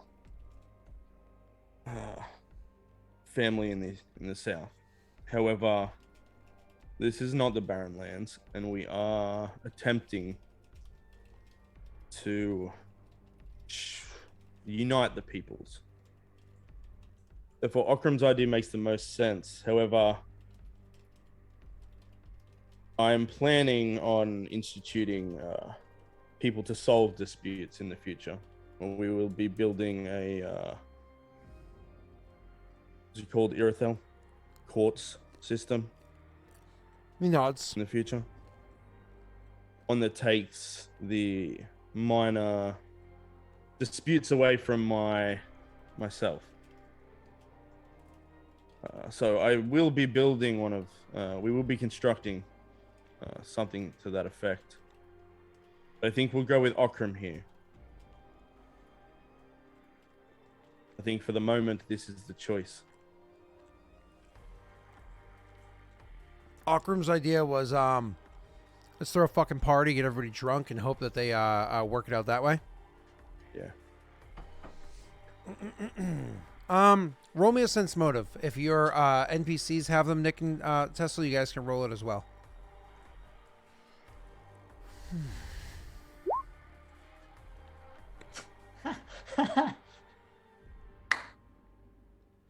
Makes sense. Good way. Good to get the roll out now. Holy shit. Well, I said we were saving that one for you. Waiting for Nick to roll his. If he even has a skill, he might not with that character. If he's speaking, he's muted. Yeah, what was the bonus for tier 1 skills? I don't remember. T1 were plus 9, T2 were plus 6, and T3 were plus 3.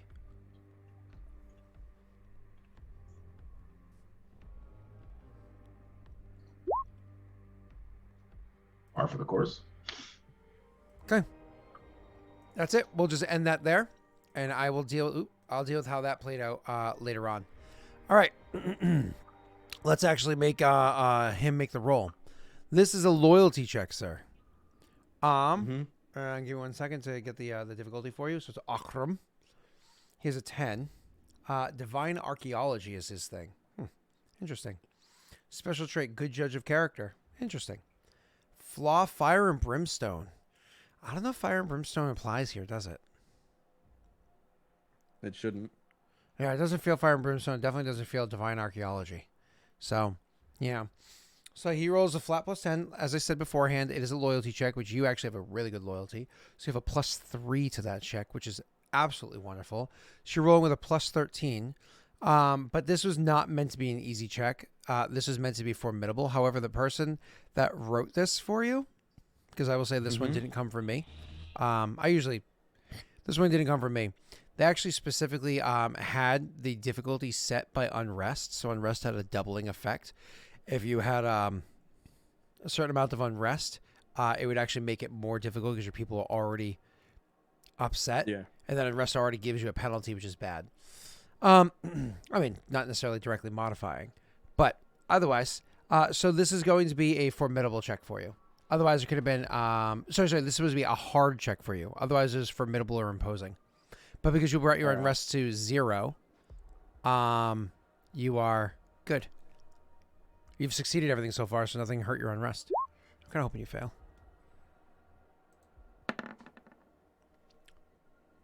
It's a 20, right? The Oh my DC? God. I was so confused because it said 1. But that's because it was Tesla, so I clicked over. It's Tesla hadn't shown his die yet. My apologies. Hard is a 20. Yeah. All right. You got a 20 total? You just barely passed. Cool. So, this is, give me 1 second. I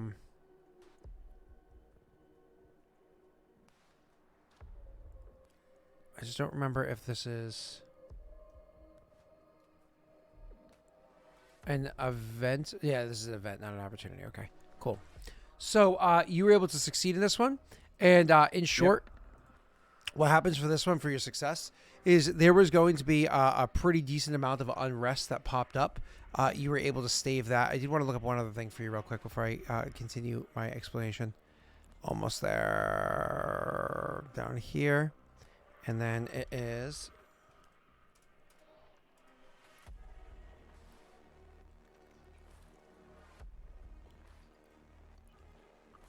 Okay, cool. Oh, shit. I forgot to apply a modifier for this? Oh, no. I didn't apply the modifier because the modifier didn't matter quite just yet. So this is what happens. The result of this being successful happens to be a boom town event for being successful. That is, where the fuck are you? There you are.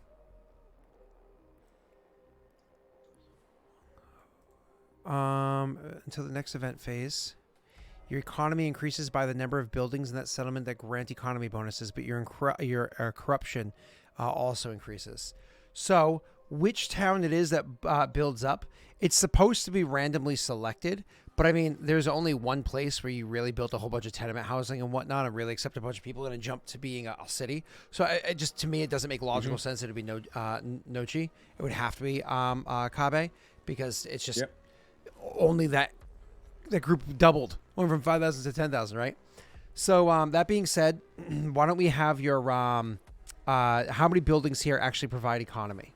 Let's count. You have 1 tavern, 1 dance hall, 1 stockyard, 1 alchemist, 3 bordellos, 1 stable, and 1 castle. Your city wall gives you a penalty to it, though. Your 1 city wall that you have. Where is your 1 city wall? I didn't even see it on your sheet. Do you even have a city wall? You must have built it at some point in time. When we switched over to the new sheets, it probably didn't come over. Oh, we're gonna have to choose a spot where it is. But in the meanwhile, so you that's a +9 to your economy until the next event phase. So that means it goes through up and into including your taxes, but it doesn't include your events next turn. So that's a temporary +9 to economy. But you're also going to have your corruption in that town, not temporarily, but completely, is going to increase by 2d4. So why don't we have, 1d4. Why don't you have somebody in chat roll a corruption? And whoever you choose, can you please throw a roll of 3 or 4? That'd be great. Thanks. Steve, I have a question. Yeah. Scott. Yeah. Should we include the temporary event bonus to the taxation, or should it be left out because it's temporary? It should be left out because it's temporary. All right. Then I will have to edit everyone's sheet. Yeah, he shouldn't have to pay greater taxes because of a temporary bonus. I agree with that. It just. Well, I don't know. If you inherited something, you have to pay a death tax. No. And we need a outs the death tax. But being Republican, Jake, you probably want the death tax gone. That's right, gone. Well, no, wait, the Ashenwork doesn't die, so he probably doesn't care. Huh. He's like this symbiote creature. What is it? 7 of 9 from no, not 7 of 9. She was the cyborg one. She was the what was it? What was the creature with the things in her face? You know what I'm talking about from Deep Space Nine? Oh, the one with the that's good. the symbiote creature. What happens when you have 10 corruption? Where's Josh? I need him. Do you get like infamy? You chose Steve and you rolled a 1. Steve, can you roll again, please? Steve, I'm making you roll with disadvantage.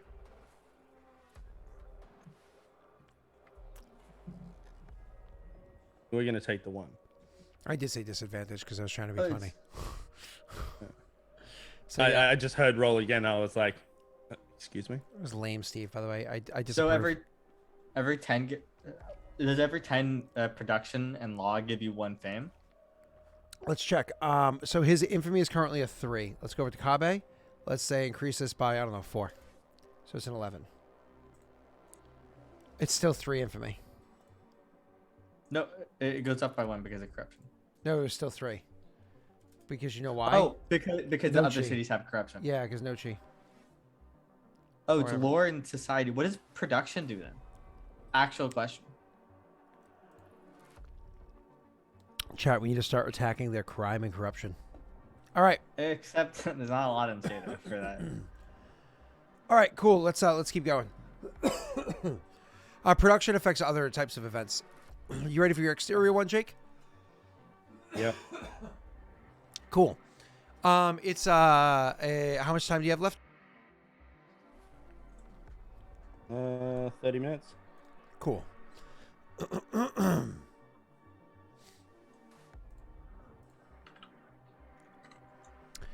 This one's coming from your warden, Lyra. Warlord, I have a bit of news for you. So, I said warlord. I meant. No, hold on. What are they called? Yeah, Outrider. Yeah. What is that? What are they called? Marshall. Marshal. Where's your marshal? It's starts with an M. Related to Mortifer. Oh, it's because it's a picture and not. Miranda. It's a picture that doesn't have the marshal thing on there. It's a picture instead. So I will have to fix that so I can actually find them when I'm looking at the tab over here. Anyways, Miranda. Perfect. So Miranda says, Miranda's your former. Is this your former lover? Current. Current lover? Yeah. All right. She'll come in.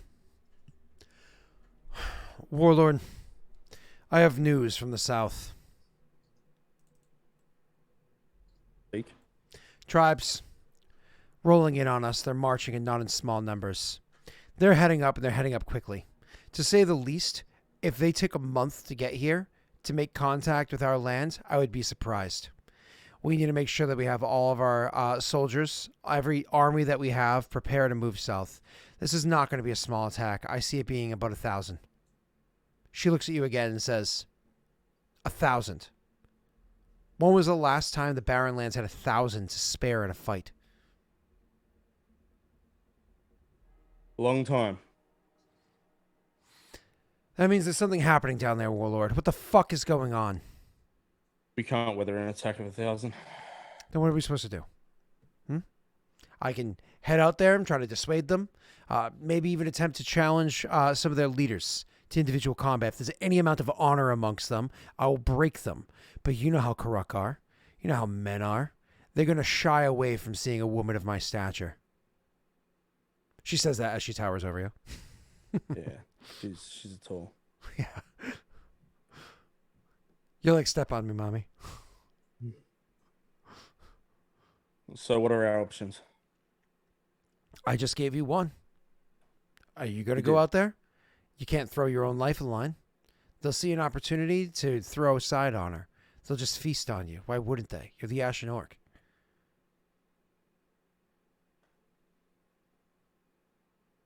Preemptive strike?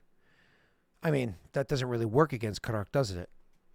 We can send Urzog down there, have them attack early while they're still setting up their camps while they're not prepared. It would mean that their attack isn't fully, I use this term loosely, coordinated.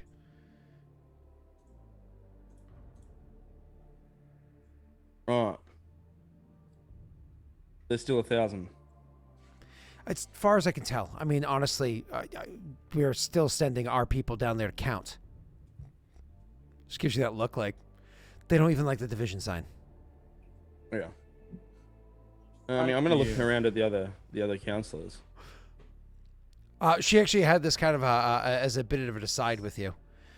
She's like, Okay. She's like, I thought you might want to know before we told the others. I appreciate it. I don't know how we will proceed. If you want my opinion, don't go. It's almost uncertain death for you. It's almost certain death for you. Don't go. If someone has to go individually, send me. But otherwise, no. And then she kind of thinks for a second, well, Grandpa. Oh God. All right, summon the others. Okay. She, oh, you assume Karuk are only a 1. That's cute, Sal. Well, listen, It's if cute. it's not, then this is So, well. that's cute. If it's not, then this is insanity. Because there's no way we could fight 1,000 people. Yeah, this is. Anyway, let's keep going. All right. So, she says, Seems like you're just annoyed at my success, so you're like, 1,000, yes. Let's destroy his kingdom. Real Mm. quick. but In and out. you're just a turn ahead of everybody else. That's all. I'm not a turn ahead. What are you talking about? The last round? That got Nick's attention. The fuck's happening in a month? In terms of progression, you were a month ahead. You were 2 months ahead of me, one in front of me. All right, let's go, Scott. What's the She looks at you. She looks at you. I thought I'd give you my opinion first before we said it before everybody else. I understand. Before she leaves, she says, "You don't think to have the meeting now, do you?" Should we not deal with it as quickly as we can? She nods. Of course. Is she saying to deal with this month or next month? She's saying she'd be surprised if they showed up, if it took them a month to show up. Yeah, okay. We should deal with it now. So you said deal with it now. She nods and says, "But you have to think clearly before you go into that meeting." And she goes further into the room for a little bit. Flash forward a couple hours. All right, so meeting time is held. I thought it was the lover. I couldn't remember. I was like, I don't know. Again, circle. Your family's a circle. Don't stop saying that, please. Wakes up in the morning and you hear, "Thank you, Warlord. That was amazing." And you turn over and you're like, "You're welcome." Yeah, we're gonna stop that. We're gonna stop that right there. What the fuck? Oh, I don't even know what to do. All right, moving on. So, I can't build it. Scott's projecting his Pornhub No. history on everyone right now. You know what's funny is that joke, literally, I didn't even know that joke until, what the fuck's his name? Messy. That's it's fucking messy. With his, just like, what's his name? Pat make me look up once. Blue something? I don't know, blue tomato or something? I don't know, it was a blue something. It was gross. Blue waffle. Blue waffle? Yeah, I think it was Don't blue talk waffle. Don't talk about it. Then Maggie made me look up yiffing. I didn't know what yiffing was. Why would she do that? That was 5 years ago at this point. It was 5 years ago. What? Yeah. That's terrible. I was like, "What do you mean you don't know what that is?" I was like, "I don't know." And I Googled it. She's like, "Don't Google it." And I was like, "Too late. What the fuck?" That's not you. You Googled it. Well, you didn't know it was something bad. Maggie seems so sweet. Oh my god.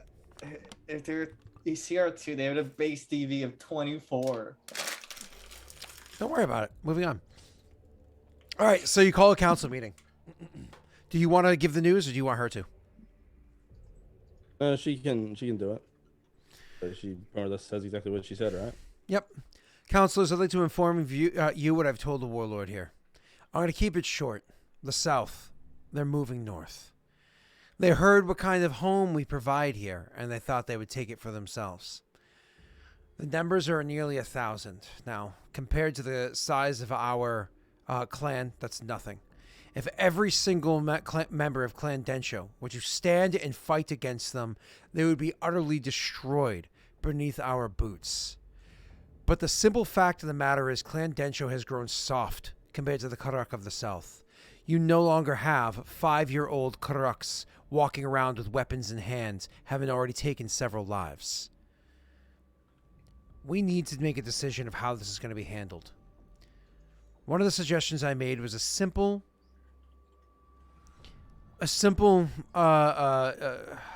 request of honor.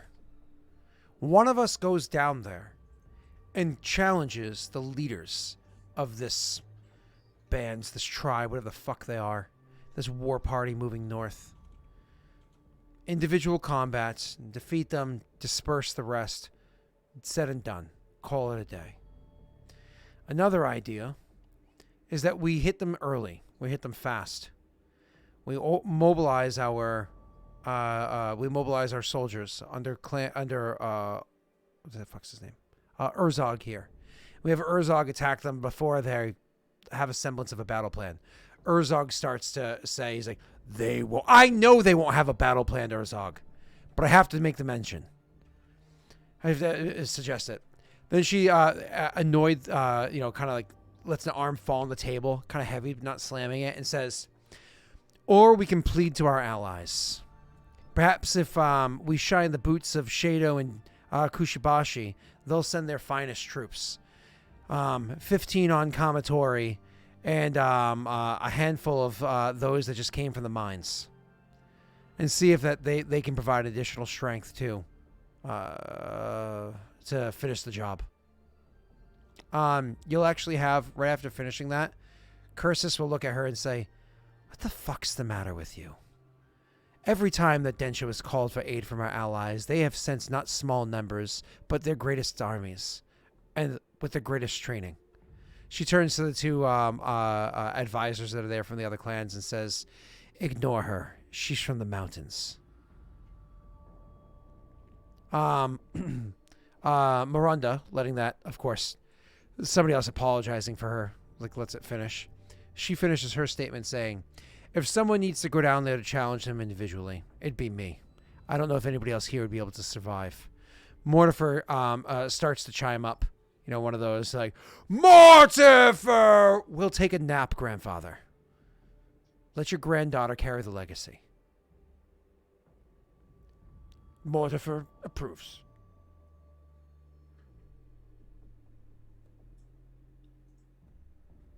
How do you two suggest?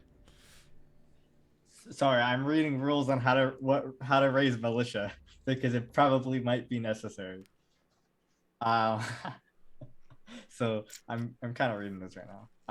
Then Nick, you go gonna first. Metagame. I'm not. No, for Jake. Yep. Sure. for Because you'll Jake. need the militia if he's fighting this. Yes. We'll go. Obviously, Clan Kujabashi will help commit any troops that are available to help rebuff a surge from the Barren Lands. We are more than happy to do so. Shado will, like as always, provide aid. By That would metagame. bring our total troops to 300. We have 50 of Skull's men that will participate as well.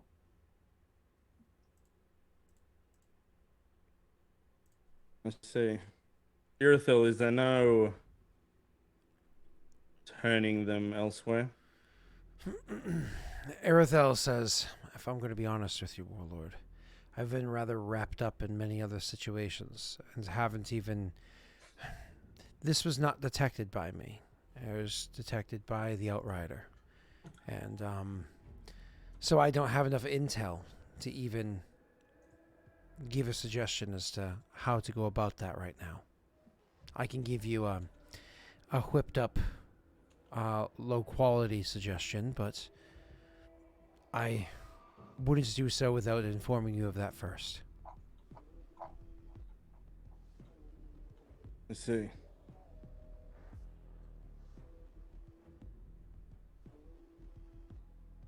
So we either attack them while they're unprepared, or we have somebody fight the leaders. Leroy would chime up and say, our walls are built soundly. Our soldiers are trained well. We can't stop them. She says, we don't have to meet them on the fields. We have our walls to hide behind. Sorry, to guard us. That's why we built them, Warlord. The only thing is we need to direct them to our walls, to smash them against them, to reduce their numbers. If we lure them to a fort, to a watchtower, we can use that to our benefit. Battle them there. The odds will be will be greater in our favor than meeting them on any field under any circumstance. That being said, Urzog says, these Kruk, not very smart.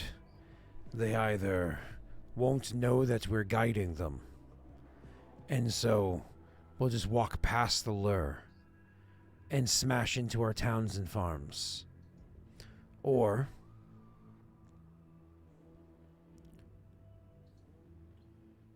well, they're not very smart. They find a wall and they keep trying to smash it until they've spent too much time there.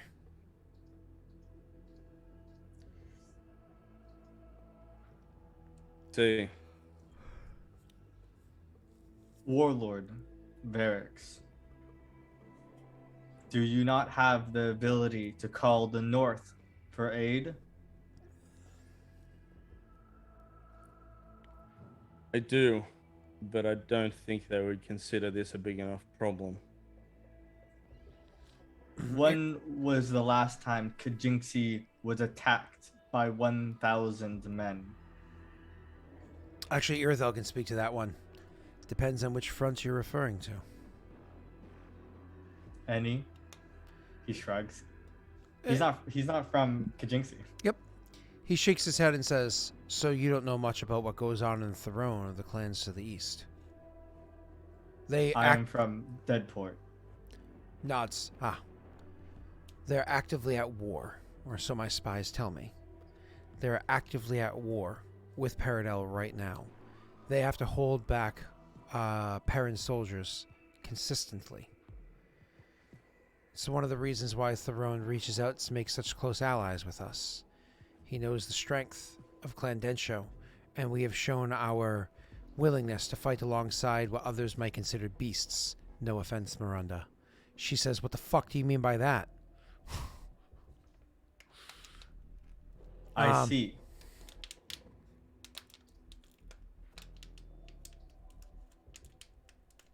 So that is not an option.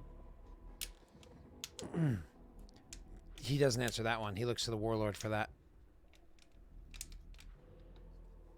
I don't believe so.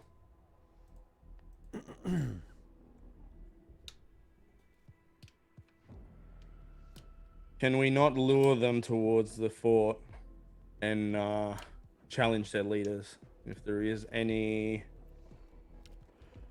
Actually, you know what? I'm going to have Vienna give her opinion. Do you invite her to the meeting, or was she already sitting here? She would already be sitting here because she's more or less acting as my ward. And I remember she said something similar about dealing with the tribes to the south, like challenging leaders and whatnot. Vienna would nod and say, depends on the clan. Depends on the tribe. Some tribes, approaching them, challenging. I've done it. It works. Ask Urzog. Urzog's like, other tribes, they'll laugh at you and swarm you and eat you. And they'll complain about the taste because it was meek. So, without knowing which tribes these are, and even if we knew the names, tribes rise and fall so rapidly, who's to say that it's even a tribe we'd be able to identify. Sorry, it's a tribe that we would even know how they want to do things. It's dangerous. If you're going to send a warrior there, they have to be somebody that's able to survive even if things don't work out. Not only be able to win the fight. Same time, though, hiding behind walls is gross. That's what the North does.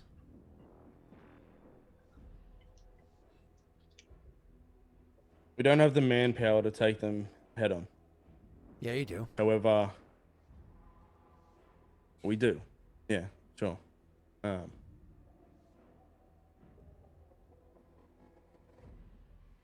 We should challenge them. Beat the leaders, maybe we can take the tribe for ourselves. If not, fall back and fight them where we can. Defeating the leaders doesn't mean you get to take the whole tribe. She looks at Urzog. No, it doesn't. Right? We might be able to take some. Miranda. Or at most dissuade them from attacking. Miranda puts both of her hands on the table and uses that as leverage to stand up and says, I will go, warlord.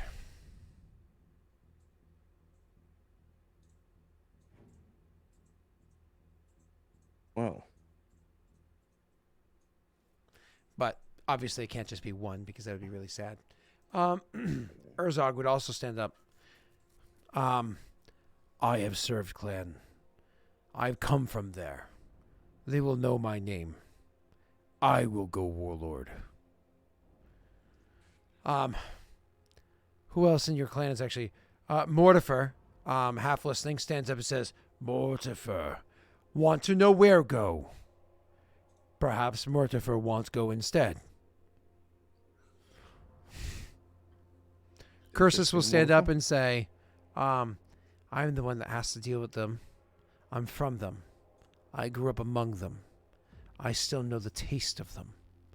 I can fight better than I can talk, and I've talked for too long. Warlord, I can go.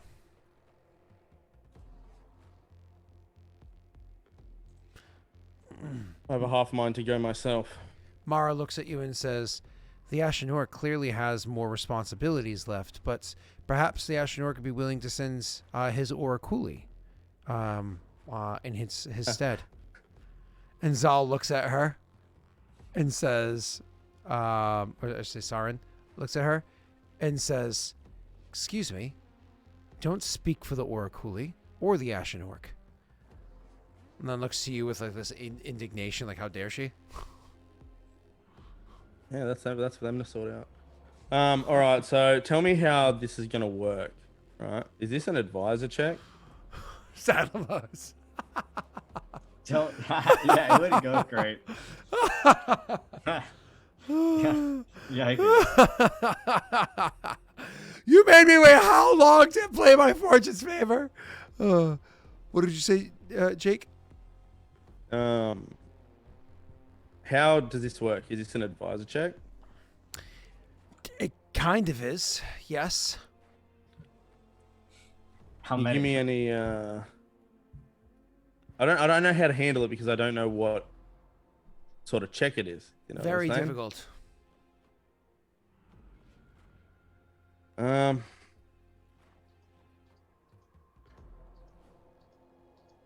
me put it this way. Success and failure might result in combat.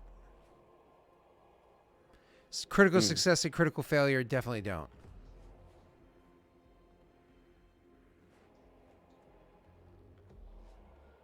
Oh, well, I know you're lying. So, No, seriously. Critical success and critical failure definitely don't result in combat.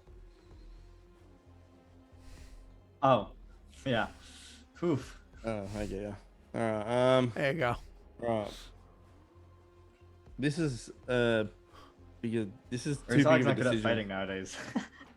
he's a No, commander of the class now. I'm just disappointed that neither Kithu nor Ina offered to go. I'll fight. Cthulhu's like an old man. So some water for her. And he wants to know where he's going. Or what's happening. Or if dinner tonight is going to be soft. Cthulhu is smart. He's not gonna suicide into orcs he's gonna lose against. You don't want to tell me the DC, do you?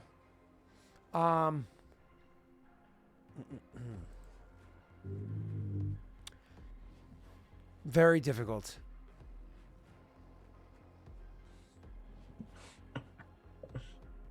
Oh, Well, God. you've given me really just two options, and it's Truthfully, both insane. to go there and try to dissuade it with a single person walking in there, that's staggering. But That's if a you bring s- like 5. That's a single person. What if I bring the army, which Then it's a mass combat rolls. 150? Oh God, no. But I'm gonna do it worse than you, because the other PCs need to be able to have fun as well. When you do your mass combat, I will allow one of the PCs to roll for the bad guys. Our army can't- It'll be can't Cell. It beat won't be Nick. It 1,000. won't be This is Nick. a- It this won't is be Nick. A We can't let Nick go. lose situation. I need to think on it, and I'm gonna give you my answer when I get back. So you want to take a pause on this, because that means you also have to do your random event as well. Yeah. Okay. He wants a pause. Chat, how do we feel about that pause? Well, it's fine. He has to go in a couple minutes, right? I don't know what to do. Like, I can't beat 1,000, and you're saying challenging the leaders, even with the army, is so high, even though You gotta. been told us the way they work in the south is just challenging leaders, but they don't accept. So That's like the only, because even if we assume best case scenario, which I don't know if it's best case, divided into armies of 200, right? That is still bigger than all of our armies. They probably have Yeah, shittier exactly. equipment, but their ACR is higher because they're higher CR than level 1 fighters. Or level 2 fighters or whatever bases. It's level 2 fighters. I mean, realistically, Varix could go. You do have a +10 as your base modifier. that doesn't help. That doesn't help at all. You could send Because- Urzog. He has a +10 No. for his base modifier. without knowing the DC, it's like it's. I would have Varix fight them, but going off a like advisor check isn't kind of the best for dealing with one-on-one combat and things like that. So it's difficult. Because it's navigating your way to them, then Yeah. getting them to challenge, and then handling the combat. Urzog is honestly a really good role. As Joey's pointing out, it would be a stability check. There's no getting around that. So Yeah, Urzog would plus have 13. a plus 13 without anything affecting it so far. A 13 And- against a 29 is you only have to roll a 16. That's already getting better. This would be his But focus. why are you saying 29, man? Staggering. I feel like you should let me be able to hire help in this situation as Absolutely, you could because Because you you've- could because what you're doing is you're not getting help to go in there and fight. You're getting help to go in there and either weaken some of their numbers so that their leaders are going so that they go in advance on their own to hurt some of their numbers so that leaders are more willing to talk, or to spread word about the virility of Urzog. You can't hire adventurers more than once per event phase. well. Yeah, that's why I told him if he would let me. Oh, I didn't know that. You also sprang like 7 events on me, so That's not 7. I'm just saying. It's There's- only a 4th. Cell Oh, got like 0 events. Well, I'm about to mate, get a alright? bunch. Hold on, I, thi- hold I on. think. Yeah, but I- hey, this is still the same technical turn as yours. You were better than me, remember? I did not. I want to be clear for a second. I definitely did not choose your edict in the north. Listen, No. does this activate special trait of Barrowland Survivor for Urzog too? Because to navigate there, and it's his focus. You gotta give this bonuses there too, right? Oh yeah, I'll give him his +2. That's fine. So he's got a 15. Yeah. So Yeah, Urzog has a plus 15 right now because this is what he does. Mm. So you need to roll a 14 to get staggering. Yeah, it's if I could add to it, it'd be doable. Possibly. Well, if he critically fails, he dies. that's bad. Yeah, because you need to roll above a 7 to not critically fail. So it's like a 35% or 35% chance. Some of other kingdom. I mean, the problem is he only has so much time to act, so he couldn't really reach out to other kingdoms because he doesn't really have time to get to them and have them get the word back home, and then mobilize their people and have their people come and join. There's only so much time. The only ones that he can get answer from quickly are the 2 that are immediately adjacent to him that he already has advisors with them, and I think he even has like a magic sending stone to assist. To me. So, yeah. So he could get assistance from Kushibashi and Shado. What could Yeah. I don't know. How I'm can we- gonna have to think on it. this is definitely I'll just let you know when I get back. this is a roll moment, Jake. Okay. Oh, let me read something for a second. I have to pick my kids up, so I actually have to go now. But I will be back. Ooh. Okay. I'm gonna go. All right. Yes. Hey, Jake. Sorry. You're gonna go. Hold on Yeah. 1 second before you go. Say that you literally in game. You say, "I need to sleep on this." This like more or less like we'll discuss this in the morning or something like that. Mm-hmm. Cool. So literally, it's like you'll Yeah. come back the next day to talk about it. Cool. All right. Thanks. Yep.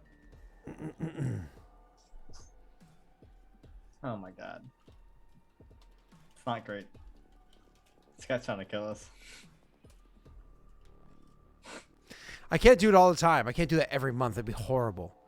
But you know, every Yeah. 3 to 4 months, have something horrible happen. That's good. Nick, why are you looking so upset? You already just lost somebody. You gotta kill someone from Jake's now, actually. Why have I killed somebody from yours? Yeah, Gorza. Oh, that wasn't me. What? That wasn't me. It was Otto. That blood's in Joey's hands. How? All right. You allowed the purple worm. All right. So I think that was it for that. So Nick, you want to have your conversation with Galtma?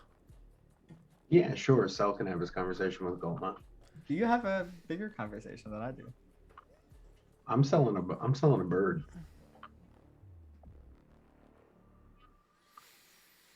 Okay. So how do we have Even Cell's character there? A rider gets to me because we worked this out in advance. We talked about as soon as he knows that she's in his lands, he'll send a rider to me, and then I'll ride out there as fast as possible and probably catch her on our way leaving Kushibashi. I think is what we said. Or you would tell her to wait in your city and wait. I forgot what we agreed on forever ago. Or something. No idea. I think he was gonna tell her to wait for a meeting with me. So, Yeah, I can attempt that for sure.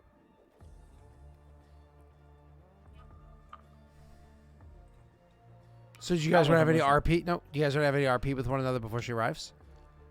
I think I will arrive after she arrives.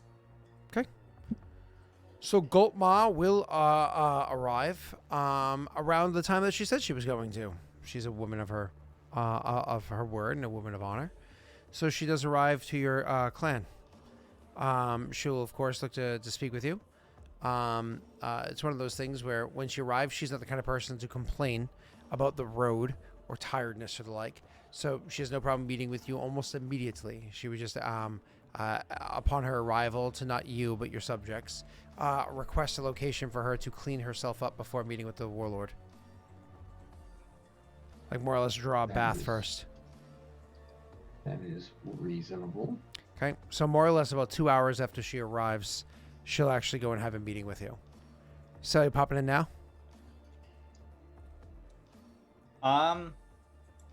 I probably come after she talks with Nick. Cool. So Nick, after about 2 hours, she'll have her meeting with you. Who are you gonna have in the meeting? Eric? My brother's here. Eric's a cool dude. Which Eric are you referring to? The one that's totally not dead. Oh, my brother? Yeah, he's a decent guy. Yeah, Eric is All dead right. though, right? That Dude, was this is never my proven. brother. I play with Eric on Wednesdays, okay? You better not be dead. So who's gonna be there? Probably. Say why not?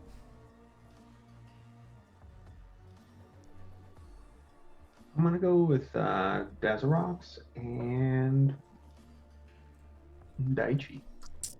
Daichi. Okay, cool.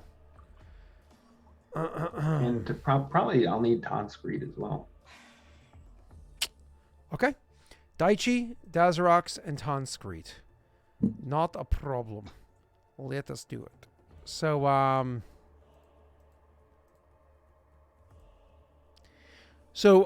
she'll come in. So, do you want to debrief, speak to your advisors at all first before she comes into the room? Or are you fine? Don't need to have that side RP with your NPCs first? I don't think so. These are well-known plans. Okay, no problem. So then, she comes in. She walks into the room and she gives an appropriately deep bow, and says, "Warlord Naren, I hope that my arrival was expected. I've come to collect on the deal that we have made before." Yes, we have been awaiting your arrival. We were trying to see if I have notes here.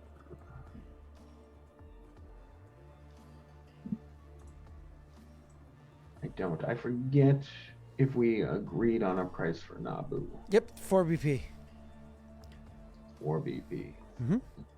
That's not a small price. It's fucking huge. He's worth every penny. So as we agreed, Nabu, the main sire of my prime line, can be yours for purchase. She bows again and says, "Good. They will work well. And how has the breeding been going otherwise? I hope there hasn't been any issues. Oh, of course not. Actually, I can show off Curry. What is this? That is my current steed and Nabu's progeny.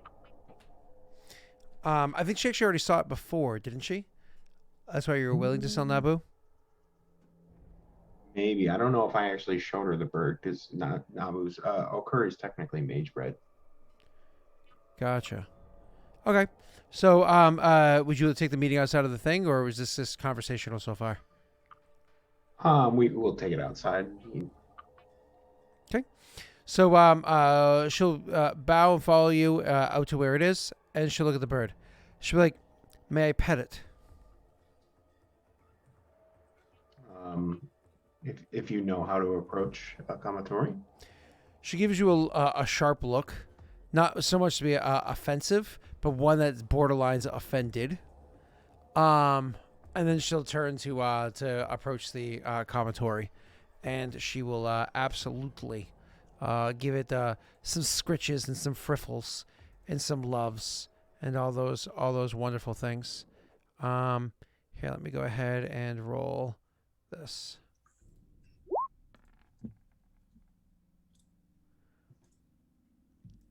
Okay.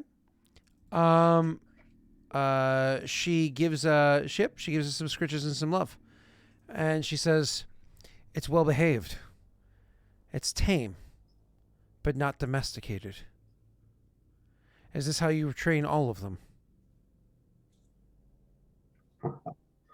Clan Kuchibachi won't give away its secrets, but I will say I'm rather impressed. The last person who told me they knew about Kamatori showed me a half-starved, decrepit thing that they called their prime stock. So, pardon my, I lost my words, but yeah, my caution in advising on your approach. She nods and says, she says, there are many fools in the world that'll bluster and boast about what their talents are. They usually are cut down. Just takes time. Do you have that, Warlord? Patience. To find the right time when to strike.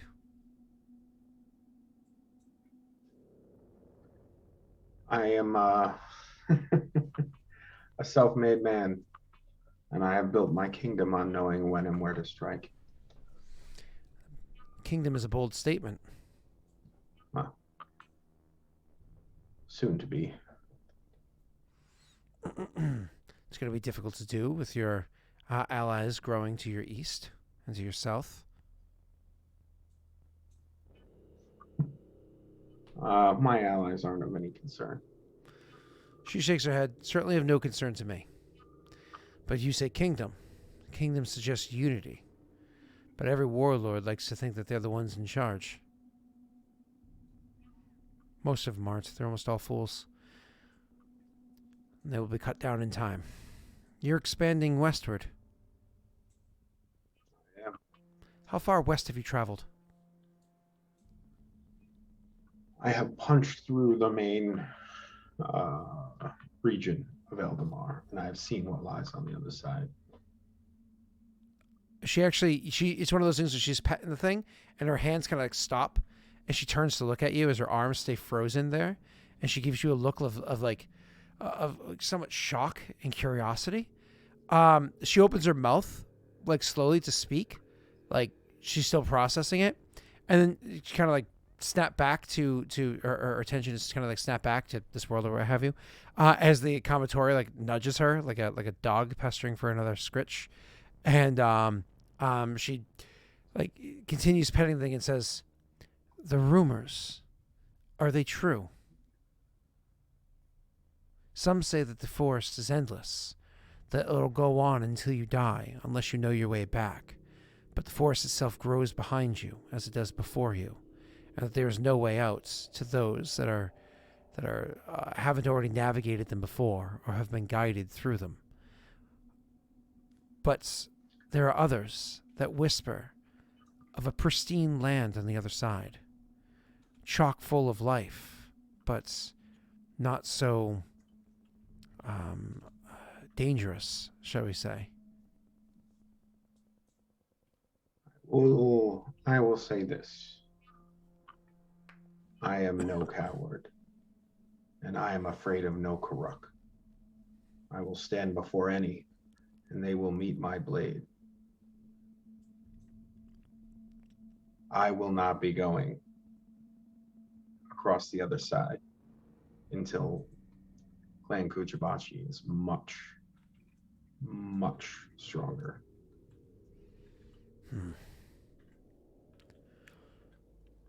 I understand. She says, roll me a sense motive.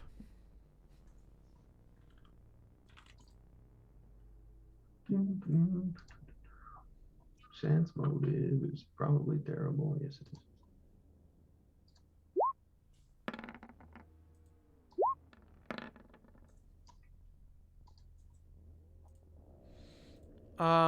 Okay. So she just nods understandingly and says, I understand. Warlord, but you do punch into the forests. Comfortably, confidently. Quite so.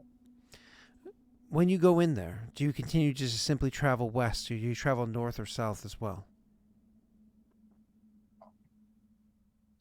I say we travel depending on where the resources we require lie. She nods. Where do they tend to lie? Or is it seemingly sporadic?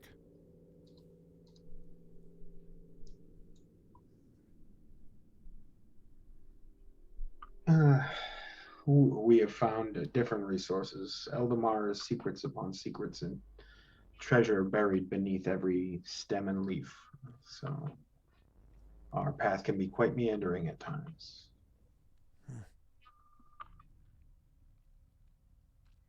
Nods again.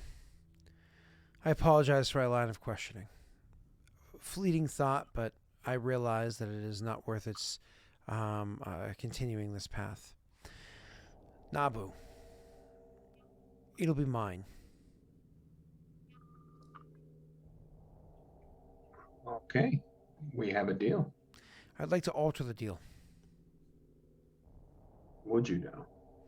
She nods. Nabu will be mine, but I can't simply ride into the barren lands with such a beast. Shall we say others would be interested in its, either ownership or flavor. I'm still willing to purchase Nabu from you at the cost that we previously agreed upon, but also have you watch after it for me for a time. You wish me to stable Nabu? You can continue to use it to sire if you see it fit, but any that you sire from it, I would like to have half of the stock. The other half of it is yours, of course, as a stabling fee.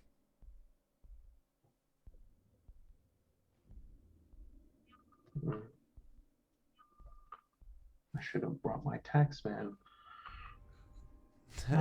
She'll actually give like a slight chuckle, and she'll say, "Don't worry. If it does give birth to any, I'll pay the appropriate fees for the training of the young as well."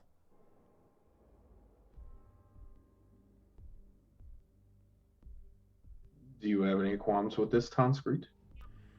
Tonscreet, who's been watching her the whole while, looks back to you and says, "And aside." He'll step to the side with you, a good 15 feet or so. Nothing too crazy. Obviously, your characters are speaking lowly, because why wouldn't you, right? That being said, as you guys are speaking lowly, he says to you, as you're speaking lowly, he says to you, Warlord, under normal circumstances, I would think that this is rather beneficial choice for us. It's you're being paid for your greatest sire and still being able to produce from it. It's a win-win. Additional work for us. You understand the breakdown. My problem, Warlord, is that your attentions are drawn towards the creation of greater armies, enhancing our size, making sure that they have incredible speed, proper number of commatory to equip them. This is going to take the attention of our best trainers for months, years. Investing into something like this costs a little bit more than diverting our attention slightly. If you think that this relationship is worth garnering, if you think that she's worth what she claims she is, then I agree. But if you think this is some sort of dead end, if you think you're wasting your time here, then cut ties here. Tell her either pay or no. And we move forward. Goldmar is a blade. And quite possibly a fine one. I just haven't decided if we are the hilt or the sheath yet. He nods. And this trade may decide that. Well, it seems as though, one way or the other, you don't find this to be an end. Then I will try to gather up new trainers, get them appropriately prepared to do the job, and perhaps we double the amount of padding that we supply to our people. Yes, and of course we must try to barter for a better price, since this will incur additional expense. He looks back at her, looks back at you, and says, I don't think that was the deal she was trying to make with you. Of course, but if I just say yes, what does that say about playing Kujabashi? That you're willing to bend, because it's worth the relationship. Am I a man that bends on screen? He does not make the jokes that Scott wants to. Oh, see, this is perfect. This is perfect. I should RP more. Oh. Painful. Okay, so that's done. That's what he says. Does Karzak tie your shoes for you? They're slip-on. I can't say anything. That's what I'm wearing right now. Those slip-ons.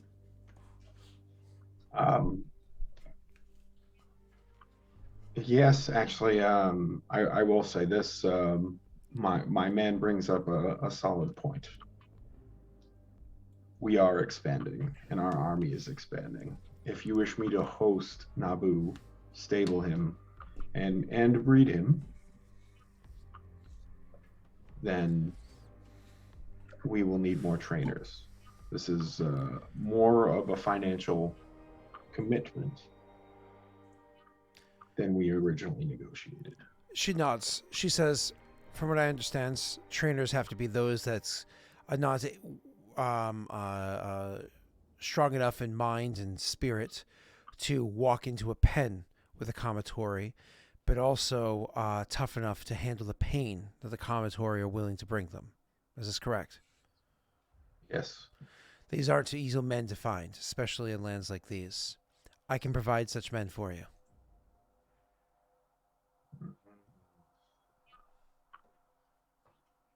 That is not going to happen. Our methods are ours. We are, without a doubt, the undisputed best commatory ranchers around, and we won't share our trade secrets with anyone. As generous of an offer as that was. Um, I'm going to need 5 BP.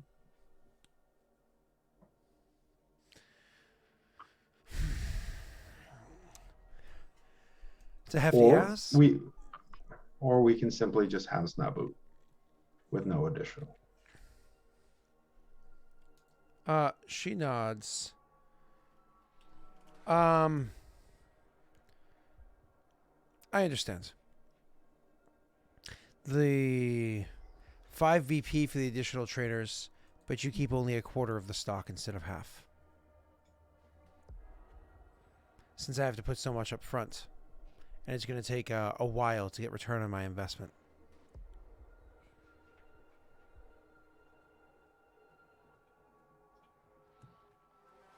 I see. Yes, 5 BP, and we keep a third of the stock. She'll reach forward. I'll meet. And she says, "What did you think the Karak of the Barren Lands were like?" What do I think they're like? I don't think anything. I haven't battled the Karuks of the Barren Lands. All I have is the wild mongrels that come from Clandensho. She nods and says, "Well, Clandensho is the boiled down version. They are spit in the blood. They're not the same tenacity, not the same strength as proper Karak that come from the Barren Lands. You will know soon enough, and hopefully you can learn without having to watch your friends die to discover it." I've already watched my friends die. She'll actually not pained or anything like that. She nods and says, "I understand. We all have. But for those of us that are gifted, that doesn't have to be the end of our relationship with them. It doesn't have to be the last time we meet."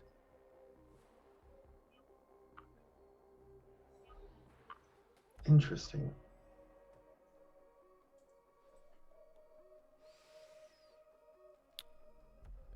I lost my Hifue pet. Can you help me find it?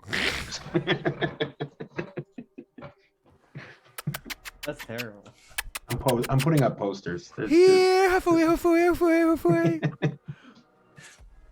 Missing Eric. Hifue. $500 reward. Where are you, Eric? It's like a cat. Shaking the catnip bag. You like, come here, come here.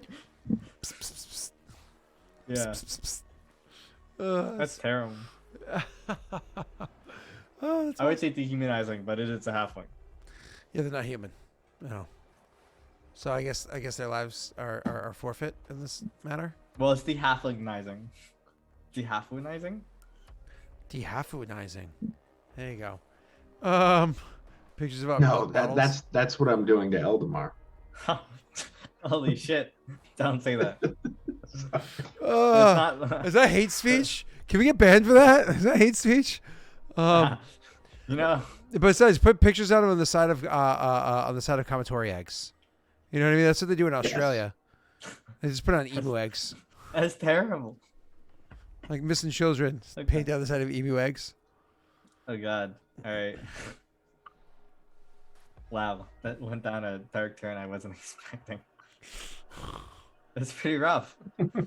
Like, holy shit. All right, I guess I'm talking to her now. Sure. Well, hold on, Nick. Do you have anything else you wanted to say to her? Well, now I kind of do, just so I can make Tess wait. Because That's fine. I don't care how long I need to wait. Really, you're kind of bouncing a little bit. That's because I fidget, my dog. My dude. See these words that are just vomiting out? It's okay, so we know you have a problem. Yeah, I think that's fair. I'm just gonna add that 5 BP to my sheet. Okay. And I think we're good. She'll nod and say, "Do I have permission from the warlord to spend a few nights here?" That would actually be preferable. Shadow Tessel comes to Shadow speak with Tessel. you. This is the Republic to the southeast. Close enough. She nods. She says, "I don't know if it's a true Republic, but I know they try to present themselves as one." Really don't. Yes. Yes. Well, Maybe she doesn't know the That's definition of not- Republic. I probably doesn't. From the Marylands. he has expressed his interest in meeting with you, Um, and I would consider it a favor if you at least spoke with him. Of all his eccentricities, I can vouch for his blade, at least. she raises an eyebrow at you and says, "You know that I am wed." I have no idea for what you want to speak with. Okay. And she will say, "I appreciate the generous hospitality," and she'll bow and spend more time with the commentary that are here, and get to know Nabu better. You made it so weird. He did. Well, I was vouching for the wrong blade, I guess. I don't know. Yeah, I guess so. Oh, it's only a rapier. What well, it's a wave blade, right? It's a flamberge. It's a wave blade. Oh, sorry. You get some herb, all right. It's a flamberge or whatever the German word for it is. Would the Certainly would the not a sha- longsword. would the shaman want to come with me? Because Galtma is her master or her teacher. What shaman? The shaman that is currently working with me and might stay. Forget her name. I have it here somewhere. The one that helped me do the ritual. It's Chris Mabru, the Inkindler. Oh, would you specifically invite them, or would you want to have more of a private conversation? Because obviously she would know who that is, so she would already know well- the previous relationship. Yeah, I mean, she taught the shaman. Yeah, I would ask because my questions are relating to the events that happened in the cave, basically. Mhm. And her insights may help me formulate answer questions or interpret things because these are very complex things that I'm sure Tessel mostly struggles to understand because this is like planar shit, Sure. souls and stuff. That's fine. So you can do so. Couple things though. First of all, Nick, when she leaves your side and you go walking away, you'll actually have Daichi will speak to you. Warlord, do you know who it is fully that you were speaking with?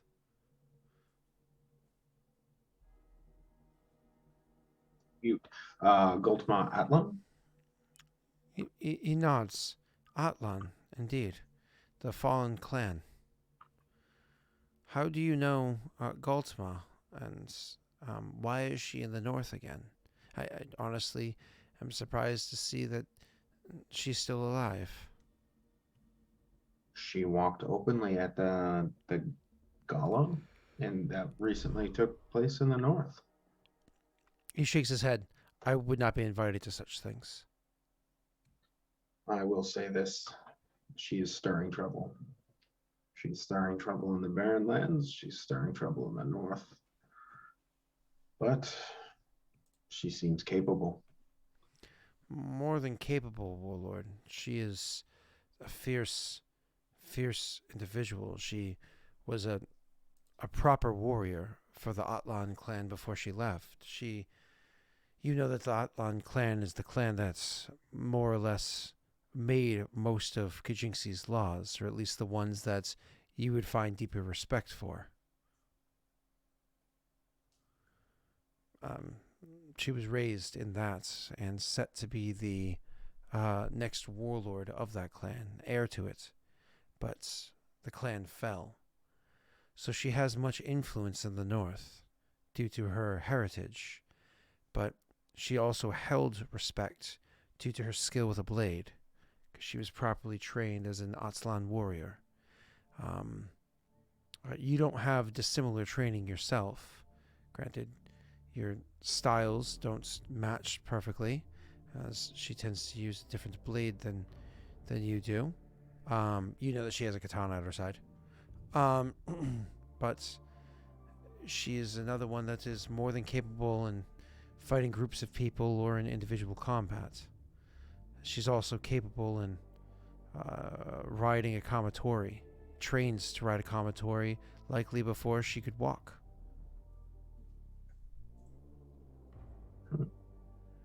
Interesting. I mean, you can imagine some of those skills have fallen a bit by the side, rusty if you will, because of her time in the Barren Lands, where such beasts are seen more as an opportunity to carry weight for you, beasts of burden, later on to be slaughtered for food. But I would be concerned. Even as a child, there were whispers that she had the ability to alter things, magic in her blood. I remember reading stories about this because the Arcane Congress requested taking her, but they were denied the request because the dealings between the Congress and Kajinksi at the time were still young. There wasn't a strong ties between them yet, and she was set to be the heir, so they weren't about to just pass her off. She mentioned to you being able to speak to spirits. That's beyond my understanding, but something that perhaps you can speak to, what's that member of Clan Densho that's said to have similar abilities? They kind of think for a few moments, trying to remember. Gartesh. I think that's their name. Perhaps you could speak to Gartesh about this. Interesting. Perhaps we could. Why don't you send a letter to Ina? I will do so. Have Ina question Gartesh about this? Yes, I think that would be a wise course of action, and finding more about Goldma is wise. He nods. I feel it necessary to make this known so that you can outwardly know where my loyalties lie, Warlord. I am not young, as you know. I think I've lived nearly 5 centuries, 5 decades, perhaps a little more. It's difficult to keep track when so many have passed, something that didn't exist when we lived in the South.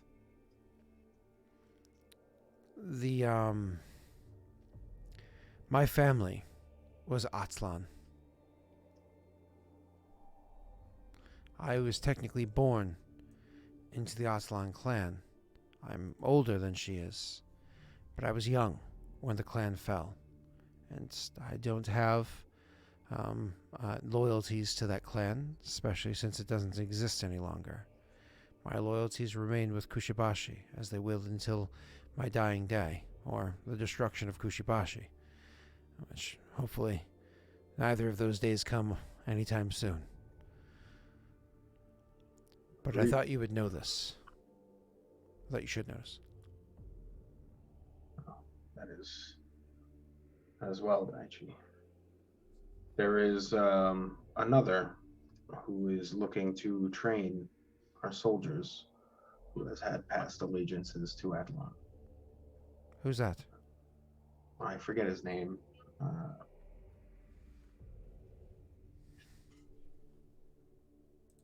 Isn't Daichi the one that's supposed to train the soldiers? Was it Daichi or was it someone else? Yeah, Daichi. I thought it was. Somebody He's saying else. Gital, but I don't know who Gital is. I don't even see Gital inside the sheets here. So I have no idea There was. who the fluff Gital is. No, it wasn't. It was somebody else who was supposed to train my soldiers, who was like an old Daichi. Oh, Daichi's training them into samurai. There was somebody else who was going to do it too. I thought, but that's fine. Either way, as long as Goldclaw is aligned with Kajinksi, our dealings will be fair. If she's a puppet of the Horde in the Barren Lands, then she will be treated as such. The reason why I come forward with this information is both out of respect for you, but also as a warning.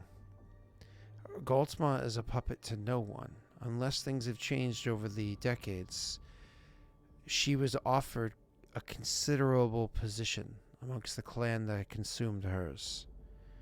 She chose exile, self-imposed. She walked alone, with none of her many possessions she had to her name, south and into the Barren Lands. She returns now in the state that you see her, not cowering, not meek, but commanding significant riches and information, willing to trade with you for a simple commatory. No offense to Nabu, but it's a bird for what it is that she offers, something that she shouldn't even have. But clearly, with some of the gifts that she's offered, she's returned home at some point to reclaim what it was she left behind. That's what it is, right?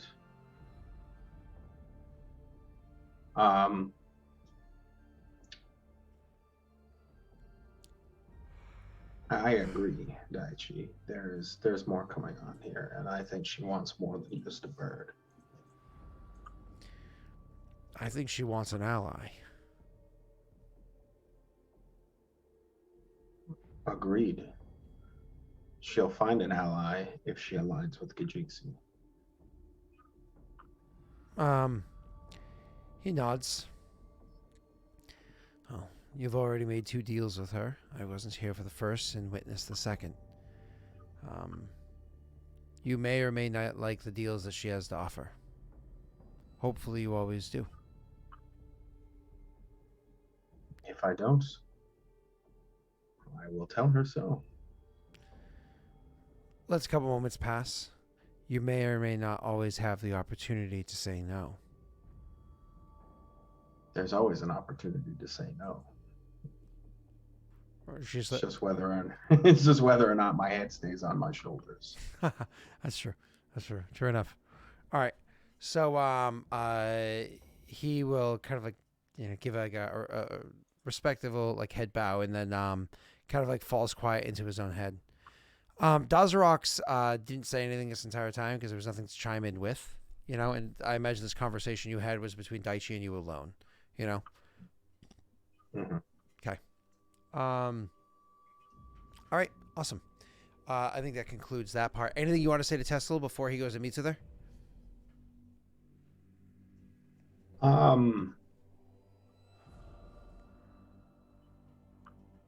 I don't know what Tesla knows of Goldma. Okay. So Why don't you maybe have a little chat? Cool. So Tesla comes in, and out of respect, obviously, he would head immediately over to your abode or whatnot to be presented to you, right? And to give you the appropriate hello. So I'll let you two kind of chat with one another. Nick, you can set the scene for where this is, and then I'll let Selkit jump in. Sure. We can have a chat. Where's a good spot in my city? In the dance hall. No.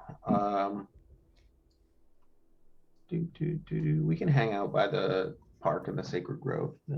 Yeah, it's a good place to actually hang out. Yeah. Yes.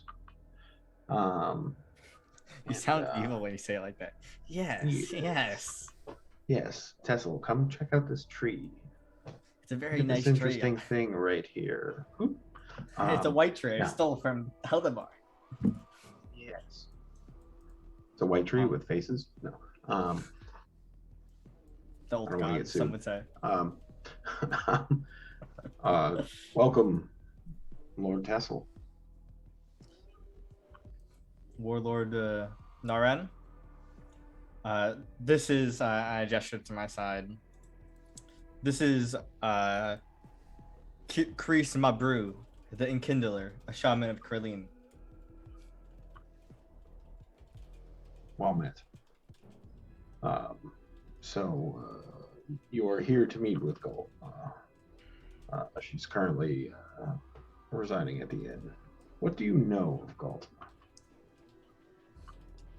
I remember the encounter with Densho in the north during the gala. And I know she leads, she's a shaman of a tribe in the Barrenlands. She is very knowledgeable in the subjects I seek answers to. Please understand that Galtma is more than just a leader of a shaman tribe. She is, or was, prominent Kijinxi nobility and a warrior of great renown. In my dealings, it seems she, A, has an extreme amount of funds, and B, values strength and direct, concise words. I say this to aid you in whatever you hope to accomplish with this meeting. He nods. Thank you, Naran. I will take this advice and use it to benefit myself in this conversation. Also, I don't think you've ever seen it, but I have a red blue stone that's orbiting around my head. You know, I don't know if he says anything about that. I just figured it's kind of a strange thing. beyond your flaming crown and your other eccentricities, Naran really wouldn't. He would just. You're just. I also glow now, where I hit light. You know, as Scott knows, I have that cousin, right? The one that's always kind of weird. Yep. And, they're weird for kind of just the sake of being weird because they need to feel special. I have no choice in this. And that's sure. I mean, you're you, okay? You were born the I way wouldn't you be are. surprised if I'm dead by the time I'm 25. Oh, I'm 25. Later I on, he know. was like, I wouldn't be surprised if I'm dead by the time I'm 30. And then he moves back home with his parents, but instead of like living in his parents, he just lives in a tent out in the backyard. It's like, it's a bad. Well, that's because they wouldn't let him in the house. Oh, that's fair. If there is no other advice, Naran, I'd wish to meet with her. I do not have much time away from Clan Shadow. We are going through changes. I'm sure you are. I have Enjoy to your write- transition. I have to write a lot of documentation. It is not. It's the worst work of a warlord. I write none. That's what Tonscreed is for. He shrugs. Enjoy. At first, I thought you were making an arcade mark that later on looked like the Star of David.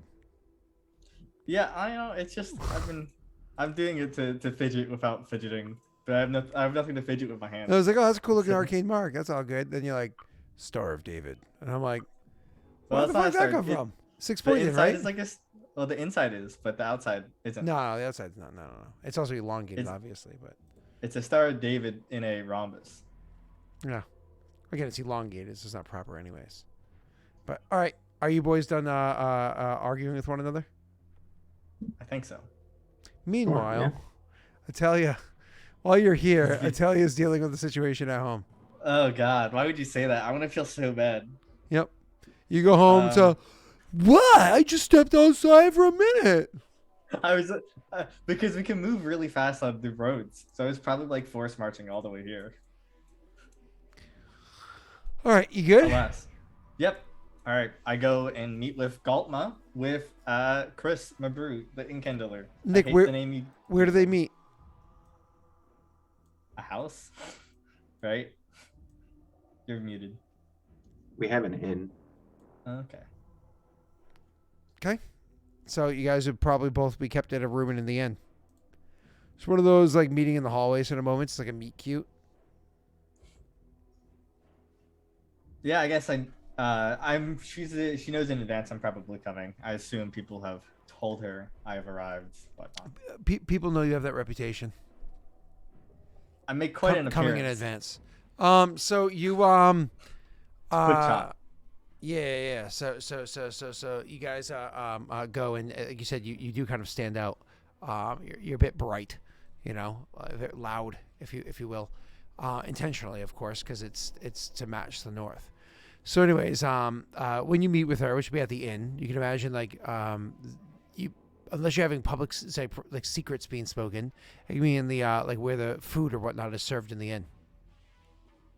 We will be going somewhere private where there will not be listening ears. Sure, but you guys could originally meet down there. Yeah, that's fine. Sure. So when you come down to meet with her, she's alone. She's not traveling with anybody, and you would have her. How would I greet her?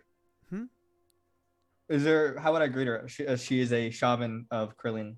I assume Chris can tell me the proper title to give her. Yep. Then Chris shakes her head and says, "Warlord, you carry the position here. you should always respect those who have religious knowledge. As I respect you and give you your titles, I will give it to her as well."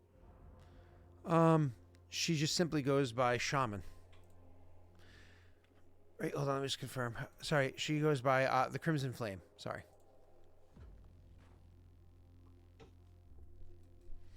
Cool. So I guess when you go down and she sees you and she sees the other one whose name I always forget because it doesn't matter.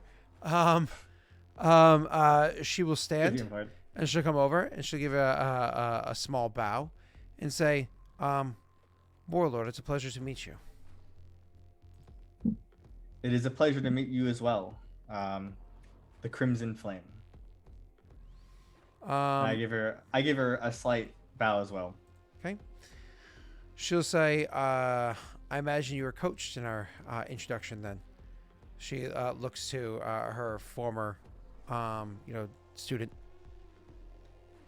I've asked to give you your proper respects as a great shaman of Krillin. And respect that, of course, she demands as a warlord of such a prestigious clan. I do have to say, you're taller than the stories suggest. You're 5'7", she's 5'1". Yeah.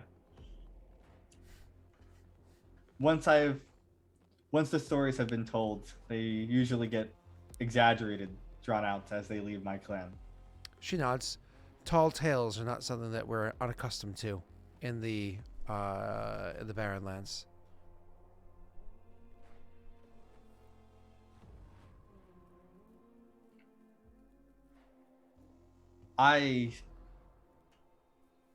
If you're fine skipping straight to the topic I have come here to discuss.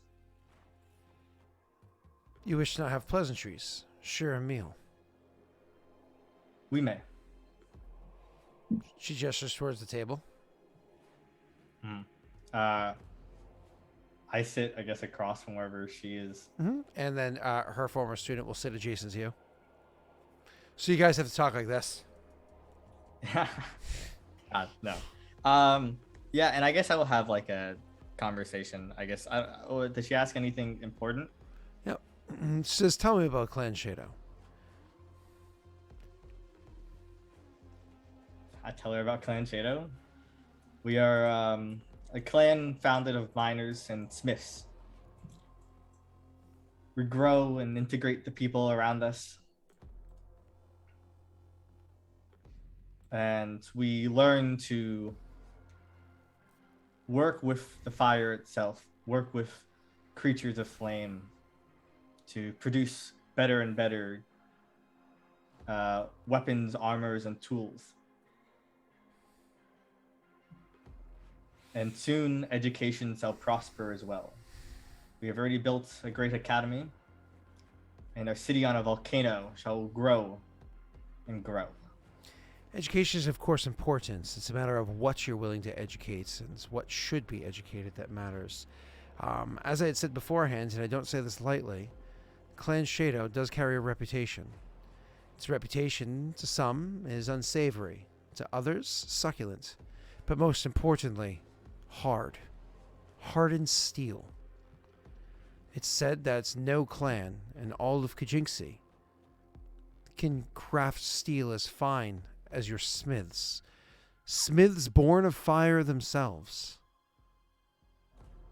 Great serpents, from what I understand. Yes, I have negotiated an alliance of sorts with lizards of flame, born of magma, deep from underground, under Eroth.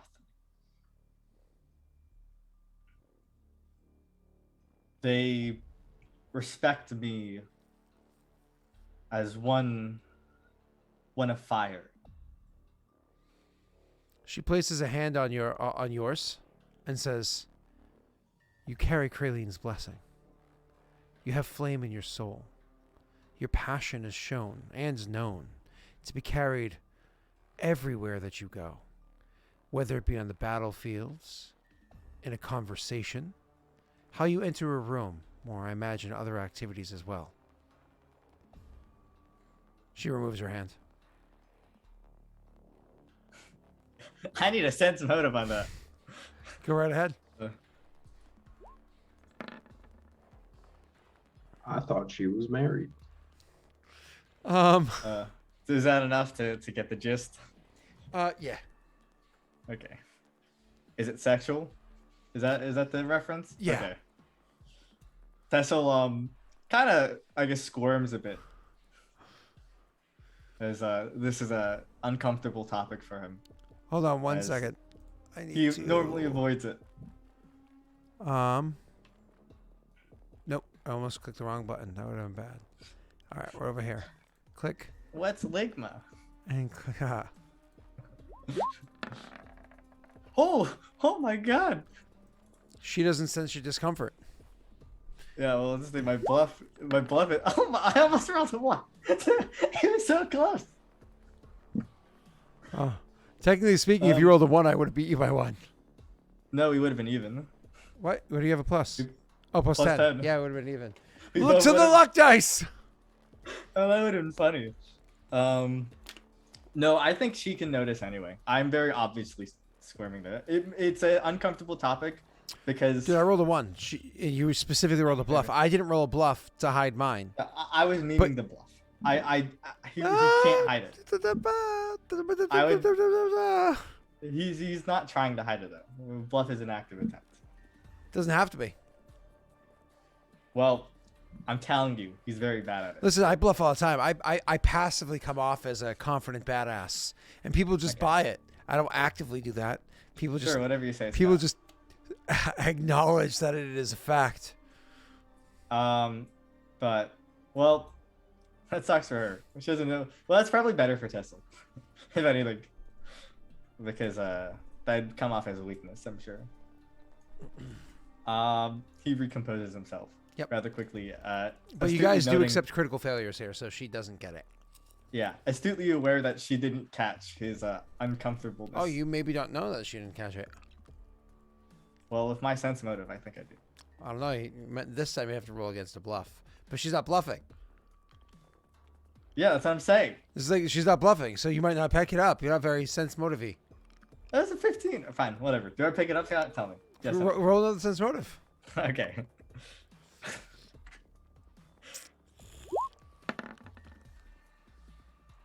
Yeah, no, you don't pick it up. So Well, you now I don't know that she knows. No, that you were uncomfortable. All right. I have passion for many things. I keep instruments in my abode to have time to practice when not leading. I write many papers, tell many stories, pursue hobbies beyond leading clans, She as nods. Krillin teaches. She nods and says, "Dexterity is an admirable quality.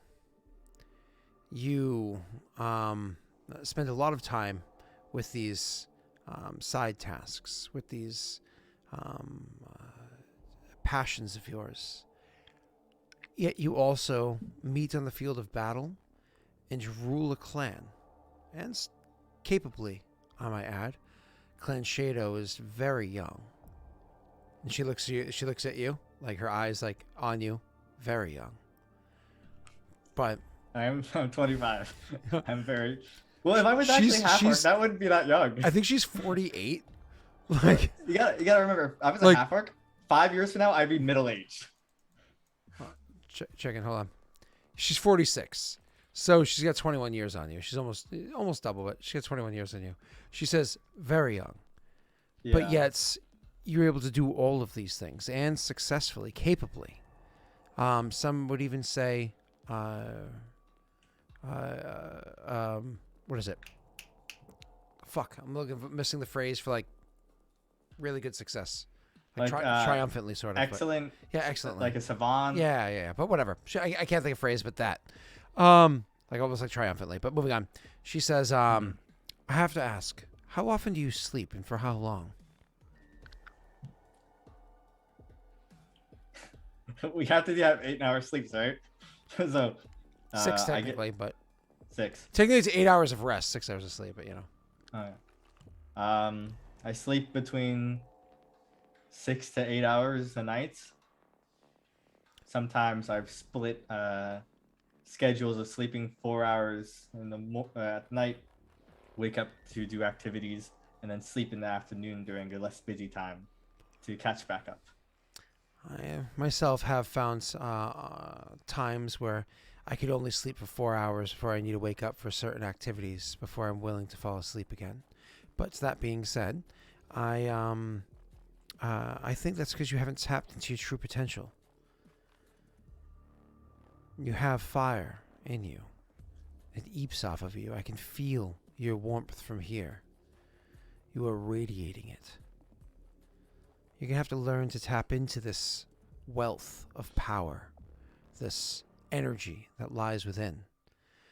That much sleep, you're wasting your abilities. All of us millennials and younger are like, I know. Except for Nick. He sleeps a lot. So she says, you've asked to speak with me because of what transpired. Because of how you captured it. If there's like a moment or a pause, she says, of course I was made aware of in advance. She was my student. I look around. Is anyone in the inn? There are other people here. I would prefer we move to a private location. She'll put down her fork or what have you that she's using. She stands up and says, of course, Warlord. I'd be more than happy to move to a private location with you. However, I do have to say, she says, speaking aloud, that a warlord should flaunt what makes them great. So all others are aware of who it is that they serve, or why it is that their warlord has alliances, a degree of allegiance to them. But it is your clan. There's a time and place for everything. Sometimes holding back, sometimes waiting is the best answer. Give me 1 second.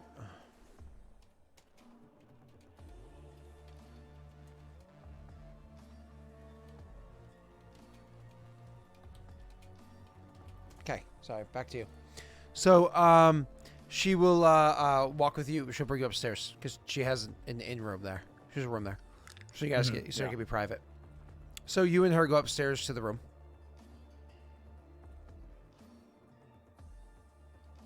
It's not just the elemental of fire and death, of ash and destruction. I have bound with 2 creatures. My soul has combined, has changed, has melded with Warlord, two. if I may, she says. 'Cause again, it's the 2 of you up there.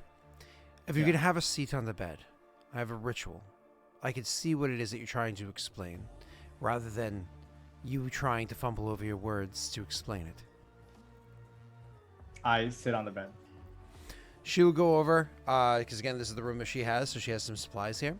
She'll go over and get together some basic supplies and whatnot that she has, more or less mix together a salve and rub it onto her hands. Then she comes over to you and she says, remove your tunic. Yeah. I guess he takes off his chain shirt. He always wears the armor, I assume, especially when traveling. Yeah. And So it's more or less just take So, off like the waist up sort of thing. Obviously, you leave bracers or whatever on, but yeah. and well, then she obviously sees a pretty gruesome scar in his like heart area where he was stabbed. Mhm. That never healed right. Mhm. That healed like so. Cool. Yeah. You can see her eyes will fall on it, and there's like a questioning look, but she doesn't actually ask. Do you offer the information or no? The first being I mixed with, we had a dramatic end to the confrontation. Not fully incorporeal. Had a physical state. She says, simplifying and clarifying for you. Yes, we fought and struck each other fatally. It performed some ritual. And then there was a darkness for a time, and I awoke, changed. She nods and says, when you combated this thing, did it have in its hands a weapon, an actual blade, or was this blade a part of its being, equally ethereal to itself?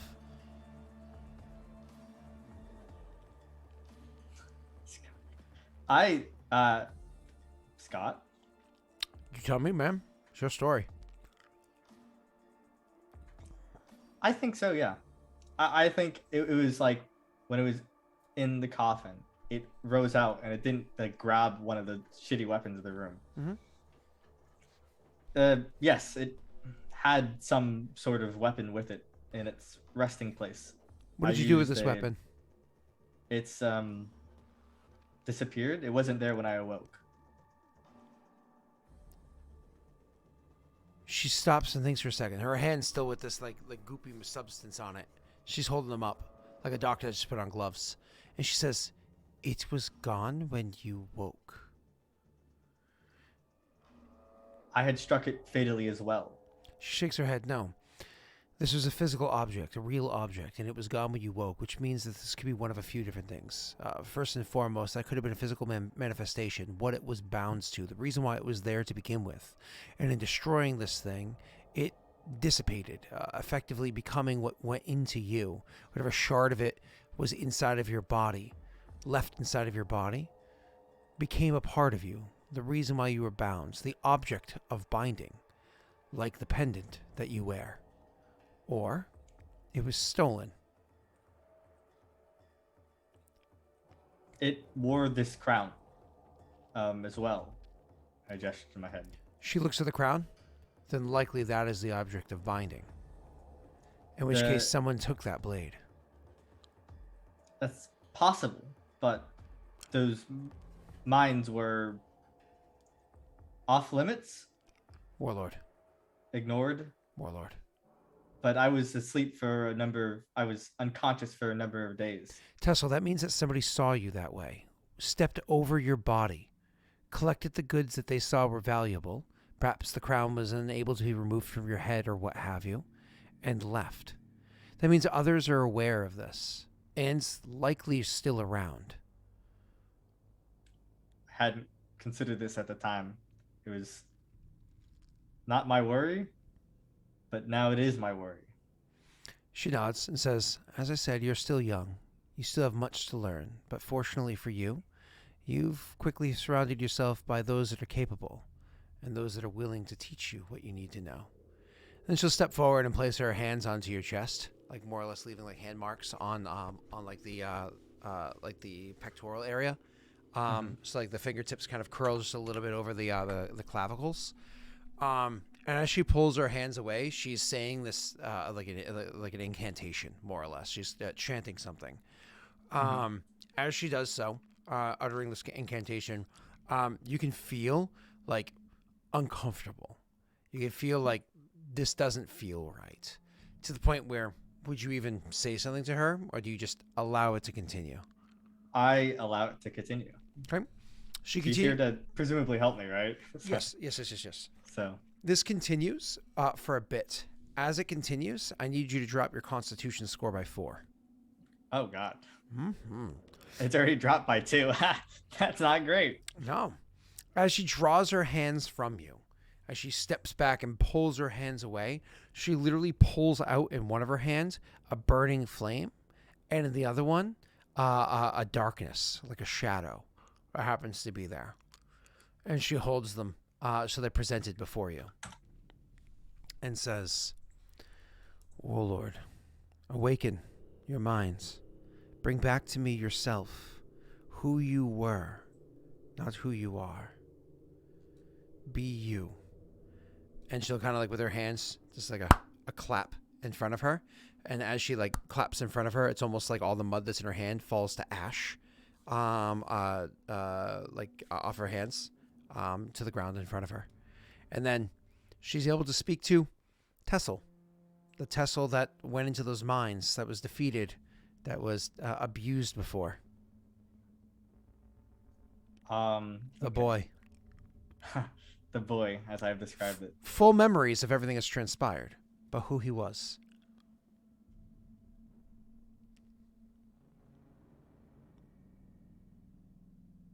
He's kind of like stunned for a moment, as like it's a moment of like clarity that is strange, since it's been so long since like his mind hasn't, his perception of the world itself has been like a normal works, a normal Kuruk. I feel the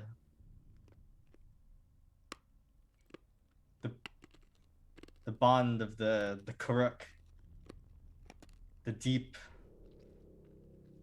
anger, the pain and suffering that Kohai had done to my people, the rage and hatred I felt that I no longer felt after my change, that I resolved to be anew. I feel the anger for the many people who have caused my clan, my people suffering, the other warlords who look down upon me for acting different. Not the forgiveness, the second chance that my clan strives for now.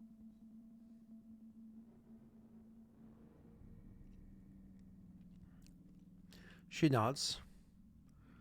Tessel, are you scared?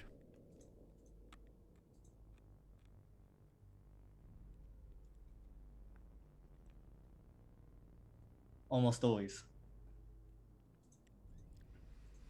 When are you not supposed to be scared? Every day risking your life, trying to do something better. One failure could tumble down all of the blocks. To live a life of passion, of success, you must be always afraid. For every step is a risk. You're not supposed to be scared when you're in control. Example. There is a very powerful spell at play right now. A very difficult one. And if things go awry, these two spirits will be released in their full strength, as they were prior to your engaging with them. And you will fall dead, as they are the reason why you have been kept alive until this point. And I will have to deal with them. But I am very confident in my ability to maintain concentration on this spell. Somebody knocks on the door. Room service! I am very confident in my ability to maintain concentration on this spell. And because of that, I am not scared. I am in full control.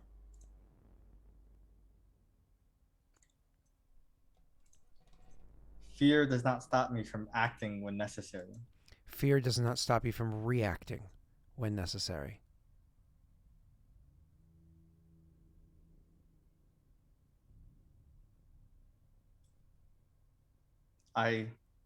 Control is such a hard thing. Doubt harbors deep into my being, instilled by the bastard who ruled my land before. It is ingrained, it's drilled itself deep into the very essence of Kessel.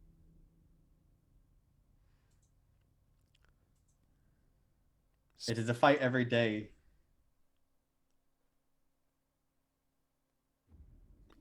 Wasn't sure if you were I have saying not this. lost yet. One of the reasons why you feel this darkness, but are able to put it so easily aside, she gestures towards the shadow. That's because there is darkness that exists within you. A being that comes from the depths, from the dark.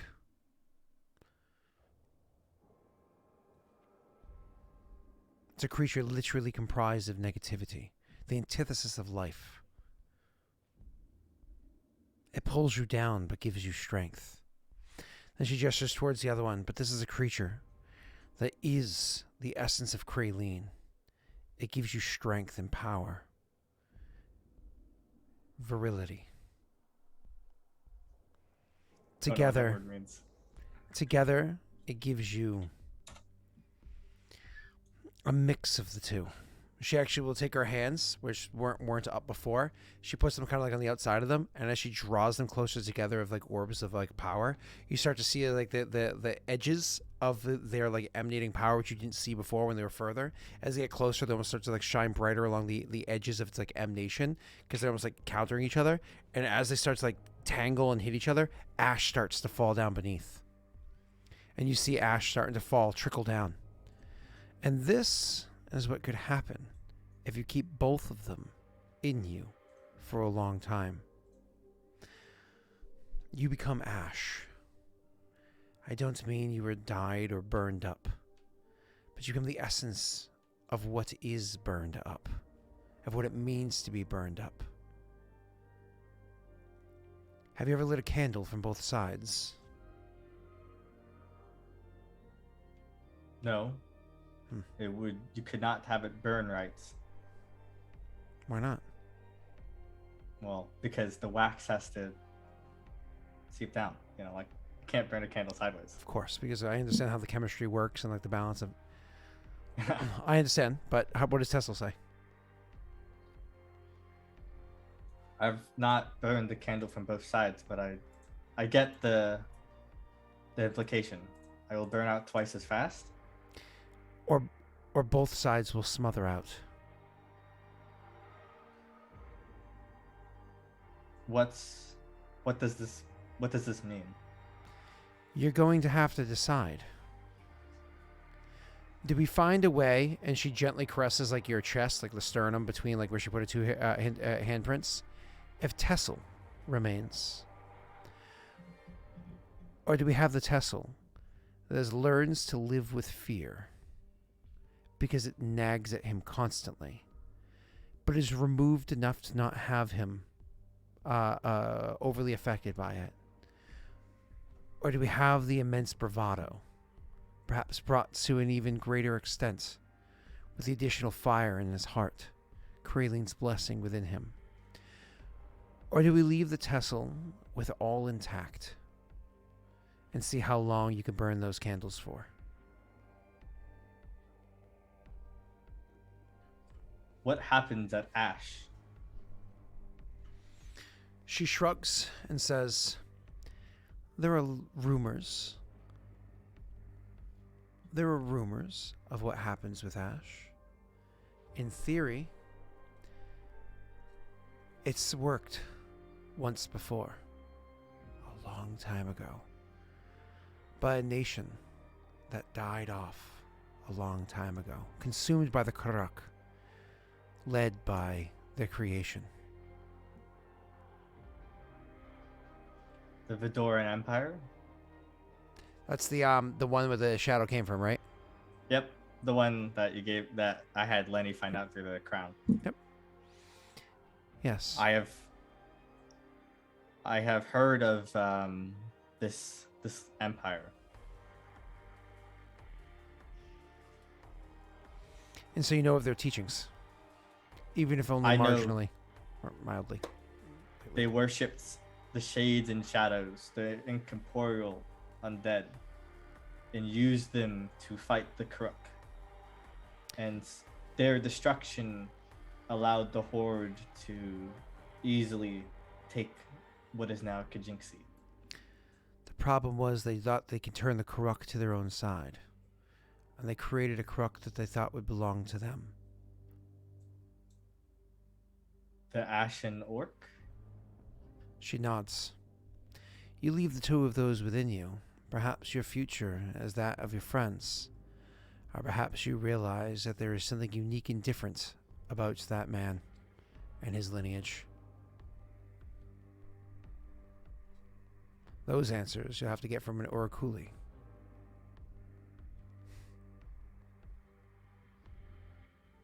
My options are strange.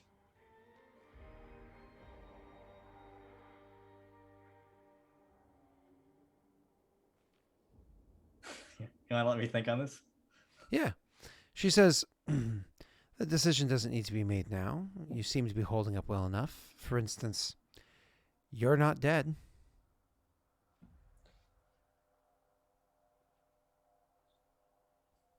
One is of death.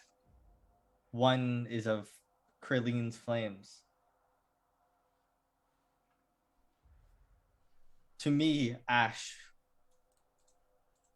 is different than how you described it.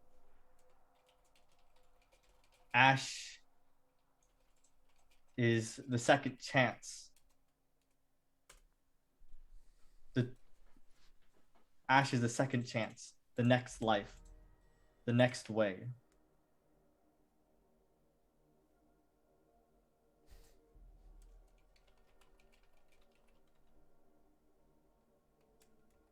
When I founded my clan, we started it with ash, burning the building Kohai lived in, and rebuilding from it our great temple.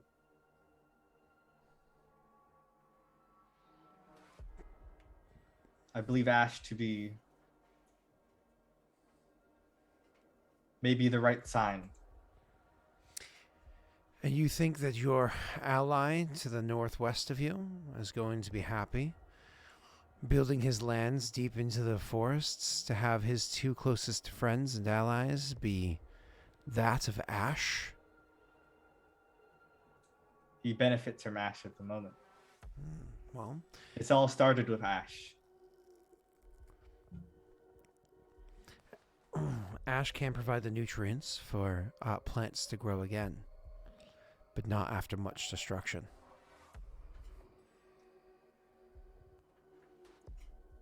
I don't know if I have the knowledge to truly understand these choices.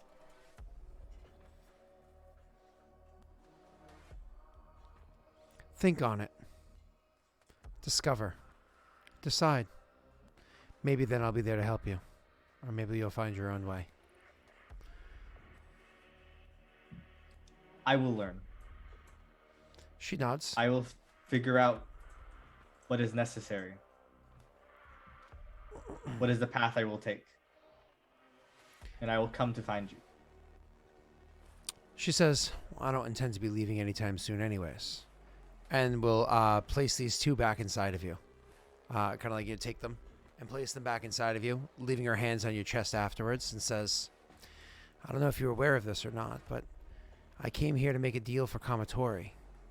It's been a long time since I've ridden, but I don't think I've lost my touch. And we'll let you decide from there.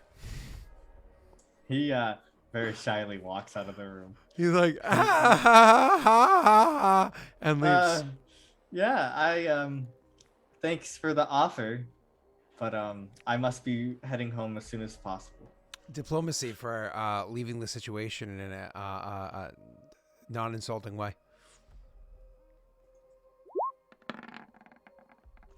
Actually, you played it off very well. I have just integrated a vassal to the north.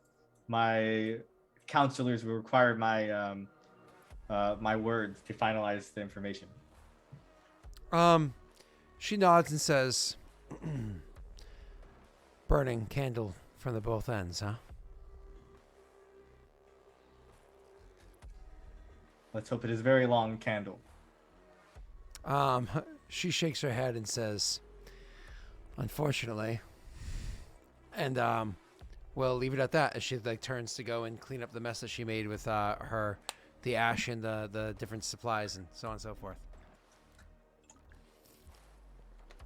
I did not expect that. Yeah.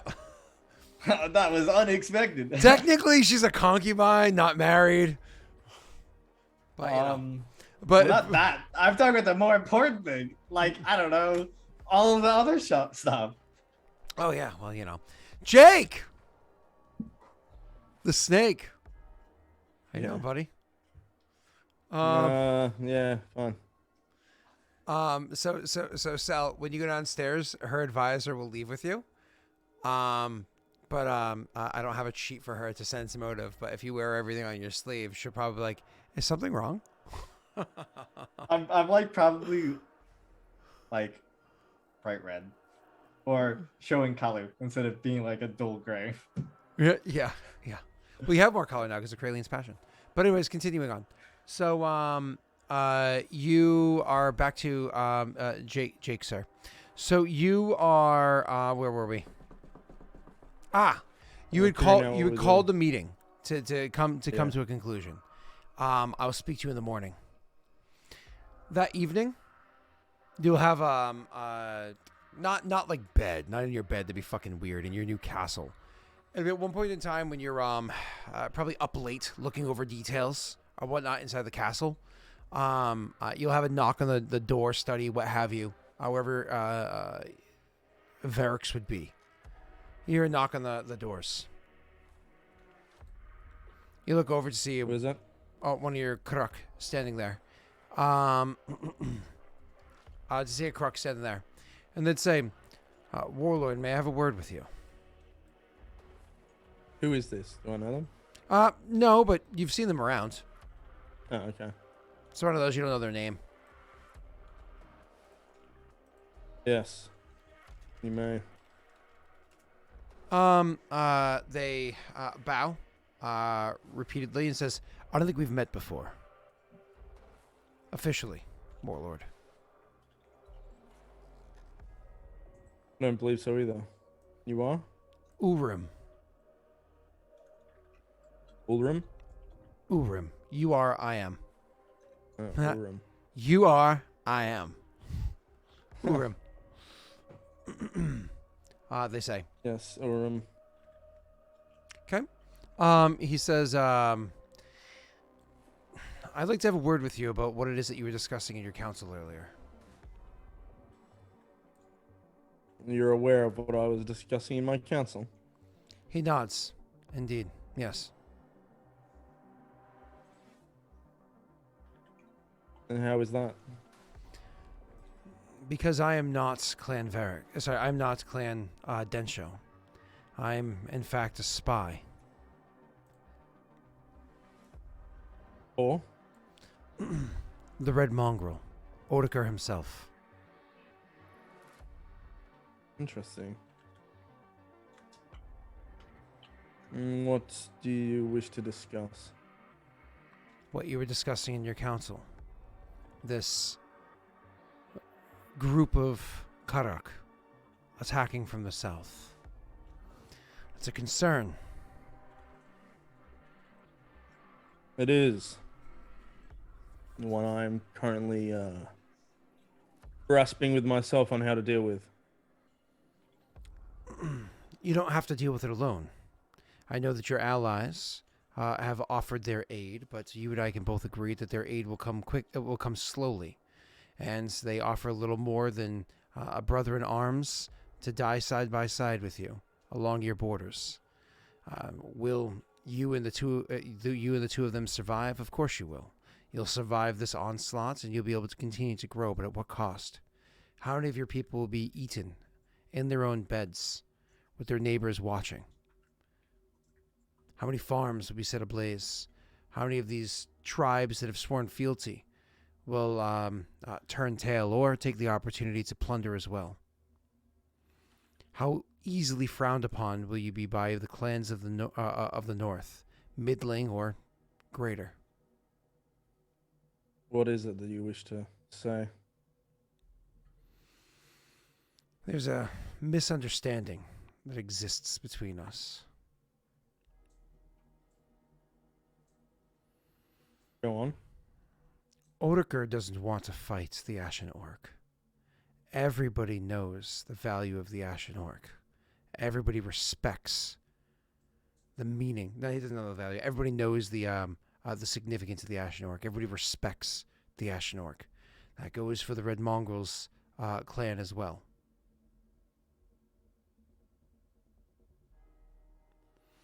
We wish to help you in this. And what is your help? What price must I pay? A meeting. Meeting with? Odoker himself. When is this to take place? I imagine that somebody like you would want payments to know that he's doing this of good faith and not simply trying to lure you. Yes. So after the deed is done, after your problem is, well, made easier for you to handle, then you will meet with him outside of your city, outside of where you could easily lure him into a trap, into a neutral territory. Neutral. He nods. To the east of here. Clan Shadow's lands. But without Shadow knowing that we'll be there. You'll have allies nearby if you feel it necessary. But they won't know that we're there to put up their defenses. You can bring with you a small group of soldiers, large enough to feel safe, but small enough to not be noticed by Clan Shadow. How many of you will be on Clan Shadow land? If there is a lot, then he will find you himself. If it's you going with a half dozen, then Odoker will travel with 3. Good faith. You've been attacked once before, though you weren't the target. So he's willing to meet you for good faith. We all worship the same gods. And by name of those gods, we can meet. Because while there's glory to be found on the battlefield, that glory should be found against our enemies, and not those that we find as allies. I don't have anything against the Red Mongrel myself. However, there is one part that I don't like. The neutral ground being on Shadow's land. Shadow are a valued ally. I would prefer not to meet under the cover of darkness on his own lands. Very well then. Shall we meet in the old lands of Vosk? We shall. He nods and says, now that that has been settled, word will be sent to you that of when the meeting is. It obviously won't come from me. You know who I am. So I leave here tonight to deliver your word, and you'll never see me again. Very well. Look forward to seeing your.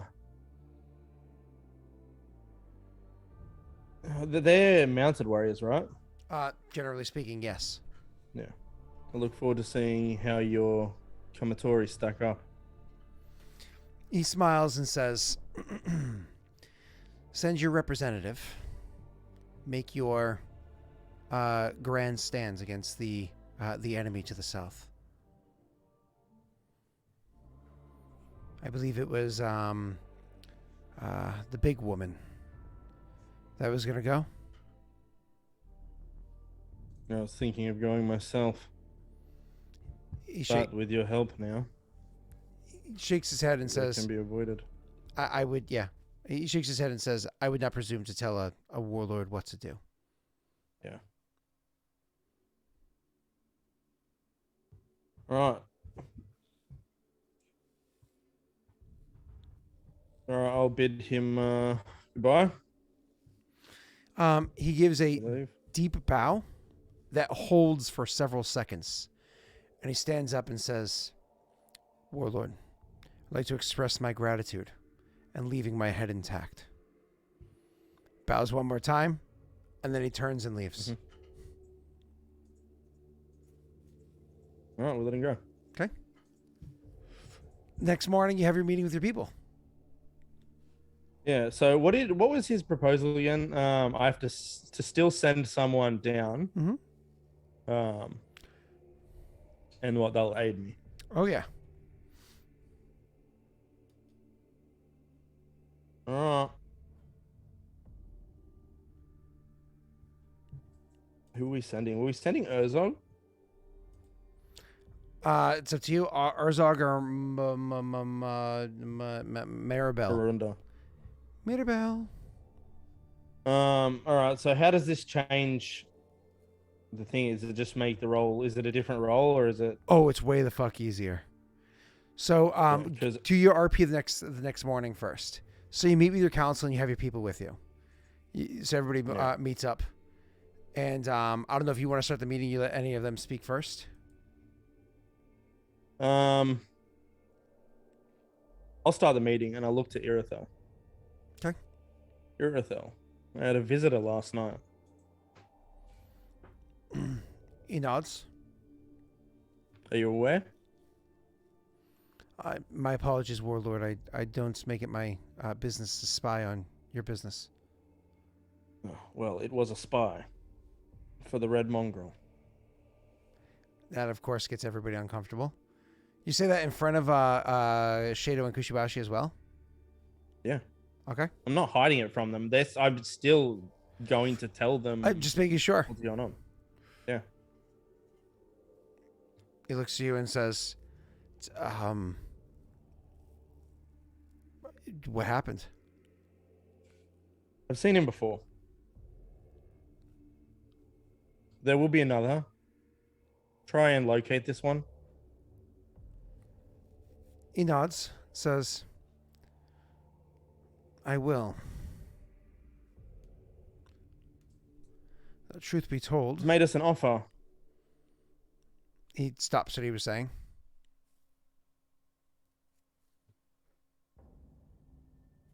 The Red Mongrel's help against the 1,000 strong to the south. Welcome, Raiders. Hi, Rena Jr. Like, how fucking dare you, Scott? I am not Rena Jr. I'm just kidding. What's up, Saluna? Go ahead, sir. Here's what? He's made us an offer to help us with the 1,000 strong army currently marching towards us.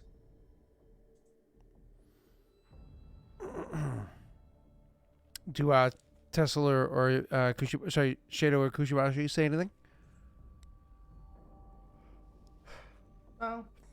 I mean, if Varix wants to do it, then that's what he wants to do, right? Sure. I mean, it's a risk. We know the Red Mongrel is reliant on subterfuge, but at the end of the day, if he wants to throw his troops against the Horde, by all means, please. I thought along the same. I've decided to accept the help.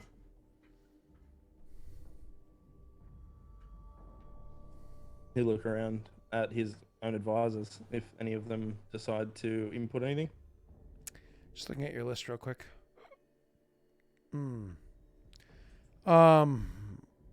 Urzug says, maybe we should have broken his legs.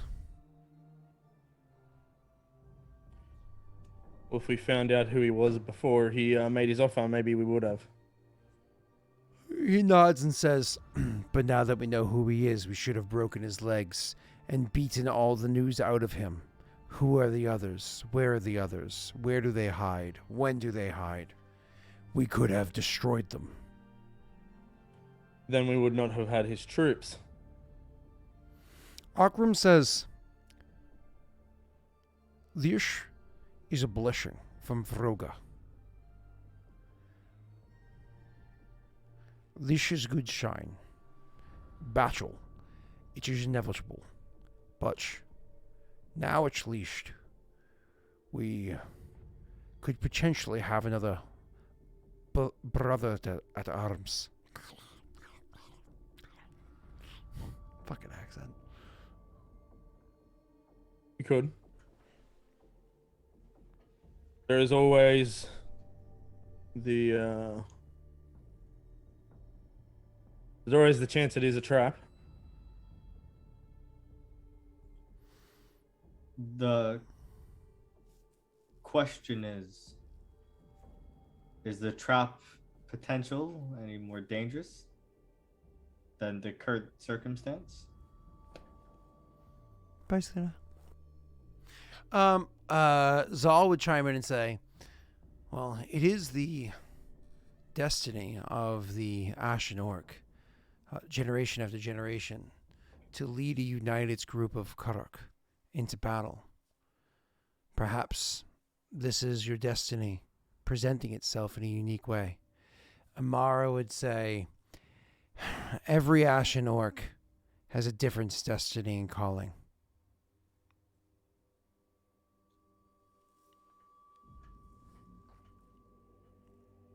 Well, we don't have a lot of here. options. Mm-hmm.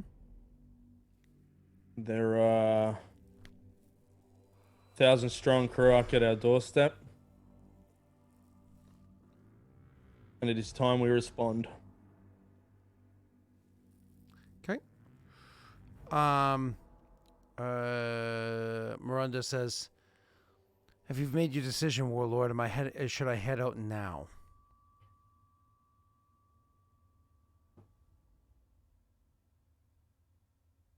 Go, Miranda. Feels proud. She nods. Understand I'm not walking directly into their camp. I will be bringing spies. I'll be bringing scouts with me. They'll be scouting ahead of me, and they'll be delivering messages back to you. What I require from you, Warlord, is an appropriate channel of information to be set back and forth. I need you to mobilize a small army for me. This would make it so I have a constant chain of communication between the two of us. Unless, of course, you've gotten that area up and running. What area are we talking about? Do you have an area or no? Oh, an airy. Yeah. We do have the airy. Oh, it's working, and they're fully trained. They are. Then I'll swing by Also, the... Hmm? you will take the ogres with you. They're stationed at the fort out there. Warlord. Hmm. They are not my kin. Ogres are unintelligent beasts.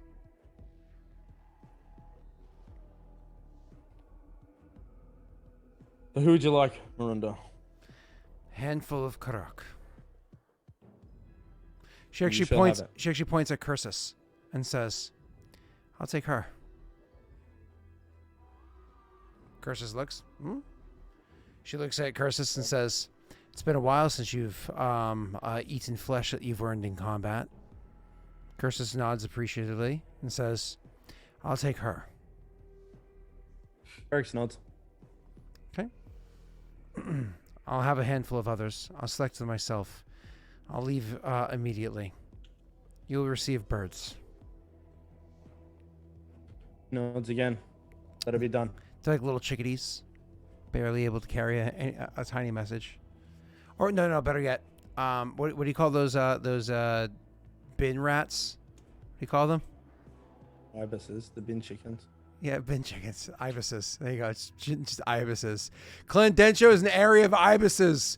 It has been decided. We all agree? True blue? True Blue, can I- I get a second on that, True Blue? True Blue, I second this for me. disagree on a foundational level. Nobody here likes spin chickens, okay? I'm aware. That's why True Blue's going to do it to you. All right. So you start receiving. You start receiving. She lost that power a long time ago. Wow! Holy shit!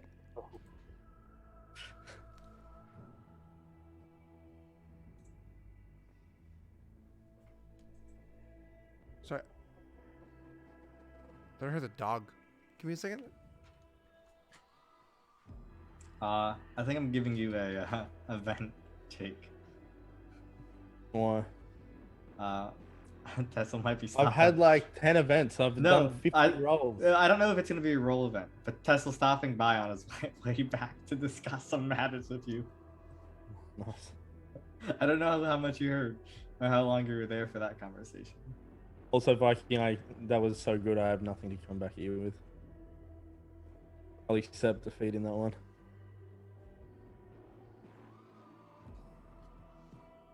Oh my god. No, we will find out this turn though.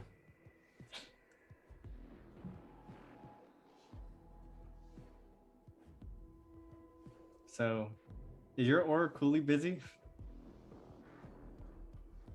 I missed what you learned, so you want to give me a quick good. refresher? No, I'll explain to you off stream Okay. Yeah. because they just heard it all. Sorry, that woke up Brittany and maybe Rory too, but we don't know about Rory part. The cat was apparently mean bugging the dog. Is the dog like jumped at her and like barked, like dove at her and barked. Didn't like attack her or anything because they get along very well. More or less, she's like, back the fuck up. And the cat was like, nah! And like ran away. So Like a bitch. yeah, well, I mean, cats are terrible beasts. So, anyways, you start receiving reports back of what is it? You start receiving reports back that a scouting party is encountered by the by Melinda. Arunda, yeah. Marunda, thank you. Sorry, by Marunda. Where a scouting party is encountered by them, where all of the Karak there are injured but not left dead, and she's able to question them and get a bit of information, start learning about who's actually in charge of the clan down there. Later on, she comes across another group, but this time every one of them is dead. And there's a small bit of water from a recent rainfall that happens, and their faces are all shut, like they're drowned inside the water that's there, making the water not very drinkable, but nonetheless have been drowned that's there. Eventually, she goes to meet with the leaders themselves, and the reports that you receive back as she's going to the leaders and trying to challenge them suggest that many of their people, they're talking about their people dying in their sleep, waking up with knives in their backs and the like, but not able to express why. Blame is being pointed here and there, and there's a considerable amount of infighting that happens amongst the Karak that are there. Yeah, let's just say that the number of 1,000 doesn't stay 1,000 for very long, and quickly starts to diminish in numbers only mildly. We're not talking like a fucking 100 people die. That'd be ridiculous. But you know, a few people die here and there. And whatnot, that ends up leading to an amount of infighting that schisms this group of 1,000 into 3 different groups that she must now go deal with independently. But it also takes the wind from much of their sails and how bold they are in moving on. So at the very least, if they come up, they're going to be significantly smaller groups that do so, and this is going to buy time between when they're here and when they return. I'm going to have you go ahead and roll her check to defeat them. It's no longer a staggering. Wait, what did I say it was before? Staggering. Yeah, it's no longer a staggering check to defeat them by herself. As a matter of fact, with them being broken down, she's going to have to defeat. Where is she? Because you sent Miranda, right? Yep, we sent Miranda. Oh, did you want to send Urzog? I thought to send her. So I thought it would be I was better to- sorry. I was fine with you sending Urzog. My apologies. It didn't have to be Miranda. That's just where my head was, but it can definitely be Urzog. I think this is yeah, I don't know. I think Urzog has the best chance of succeeding here. He's also It is more also a recently risk. from. She's from the mountains. He's from the Barrenlands. It's 2 different things. Yeah. So, and same thing. He would still bring curses with him. So either way, so it brings it from one check that's a 29, all the way down to 3 checks that are 16s. Now he happens to have a 10. This is we were saying that war would apply here, so that's a 12, and we're saying stability applies here. That's a 15. You're rolling a 16 DC, and you have and like ones don't matter. Remember, ones don't matter in these rolls, right? Like 1s and 20s don't matter for advisor tasks. We all agreed on that, right? Yep. So if he has a plus 15, he has to roll at least a 16. 1 plus 15 means he automatically wins. All right. So do I roll? Yeah, you can get crit success. Yeah. All right. We chose that because of your crit success and failures are already built in. Ha! That's funny. What do you roll? A 1. 1. Oh, really? Sorry. Yeah. I didn't see it. That's Okay. hilarious. Well, you succeeded. Critically succeeded. And succeeded. Cool. All right. So you were able to, he was able to go down there and challenge and defeat all 3 of the warlords to defeat them. But not only was he able to defeat them, he was also able to procure a good amount of information as well. What that information is, and your random event roll, we're going to do at the beginning of next session. But it's 1:05 a.m. and Cell has school tomorrow. Nick has work tomorrow. I got to go see if the dog barking woke my kid up. So we'll have to continue this next time with... we started with Jake and ended with Jake. Jake is the new Cell. Hold on. Didn't Jake also use the most dice? Oh my god, Jake also used the most dice. Jake is the new Cell. Just saying. Nick is The so cell far of the ahead of the luck session, dice. What was that? I said Nick is so far ahead on luck dice. Bro. I never saw the proof of this. Yeah. Count it, all right? If you don't count it, I'm correct by default. Fake news. Yeah, I don't know. I feel like this is a lie. Doesn't everybody else agree? Doesn't this seem like he's not telling the truth? Yeah, let me guess, Sal. I gotta check the CSV file that you sent me, right? I didn't make a CVS Sure. file. It's CSV. I would hope you didn't do it. What I is a just CVS counted. file? Is that for my prescriptions? Are you stalking me, Sal? I am. Okay. So anything you want to go over before we finish the session? Yeah, I'm gonna have an event for Jake at the beginning of next session too, or just like a chat between him and Tessel. Yeah, I have to roll Misumi's investigation into Pete's picture in the north as well. Okay. Okay, cool. We'll do that next week. Make sure you write notes about what we're doing with. We'll start with Jake, and then we'll move on to Nick afterwards. Wait, no, Cell afterwards. And hopefully Cell is actually fast for once so we can finish up with Nick. Probably not. I feel like I got a ton of events, but I don't know. Boy. Probably Oh, not. see you in 2 weeks, folks. Probably not. We'll check it out. All right. I'll be Thank you all fine. so much. We'll find somebody to raid. Oh, let's see. Raid. Oh, there's a fun person. Let's go raid this person.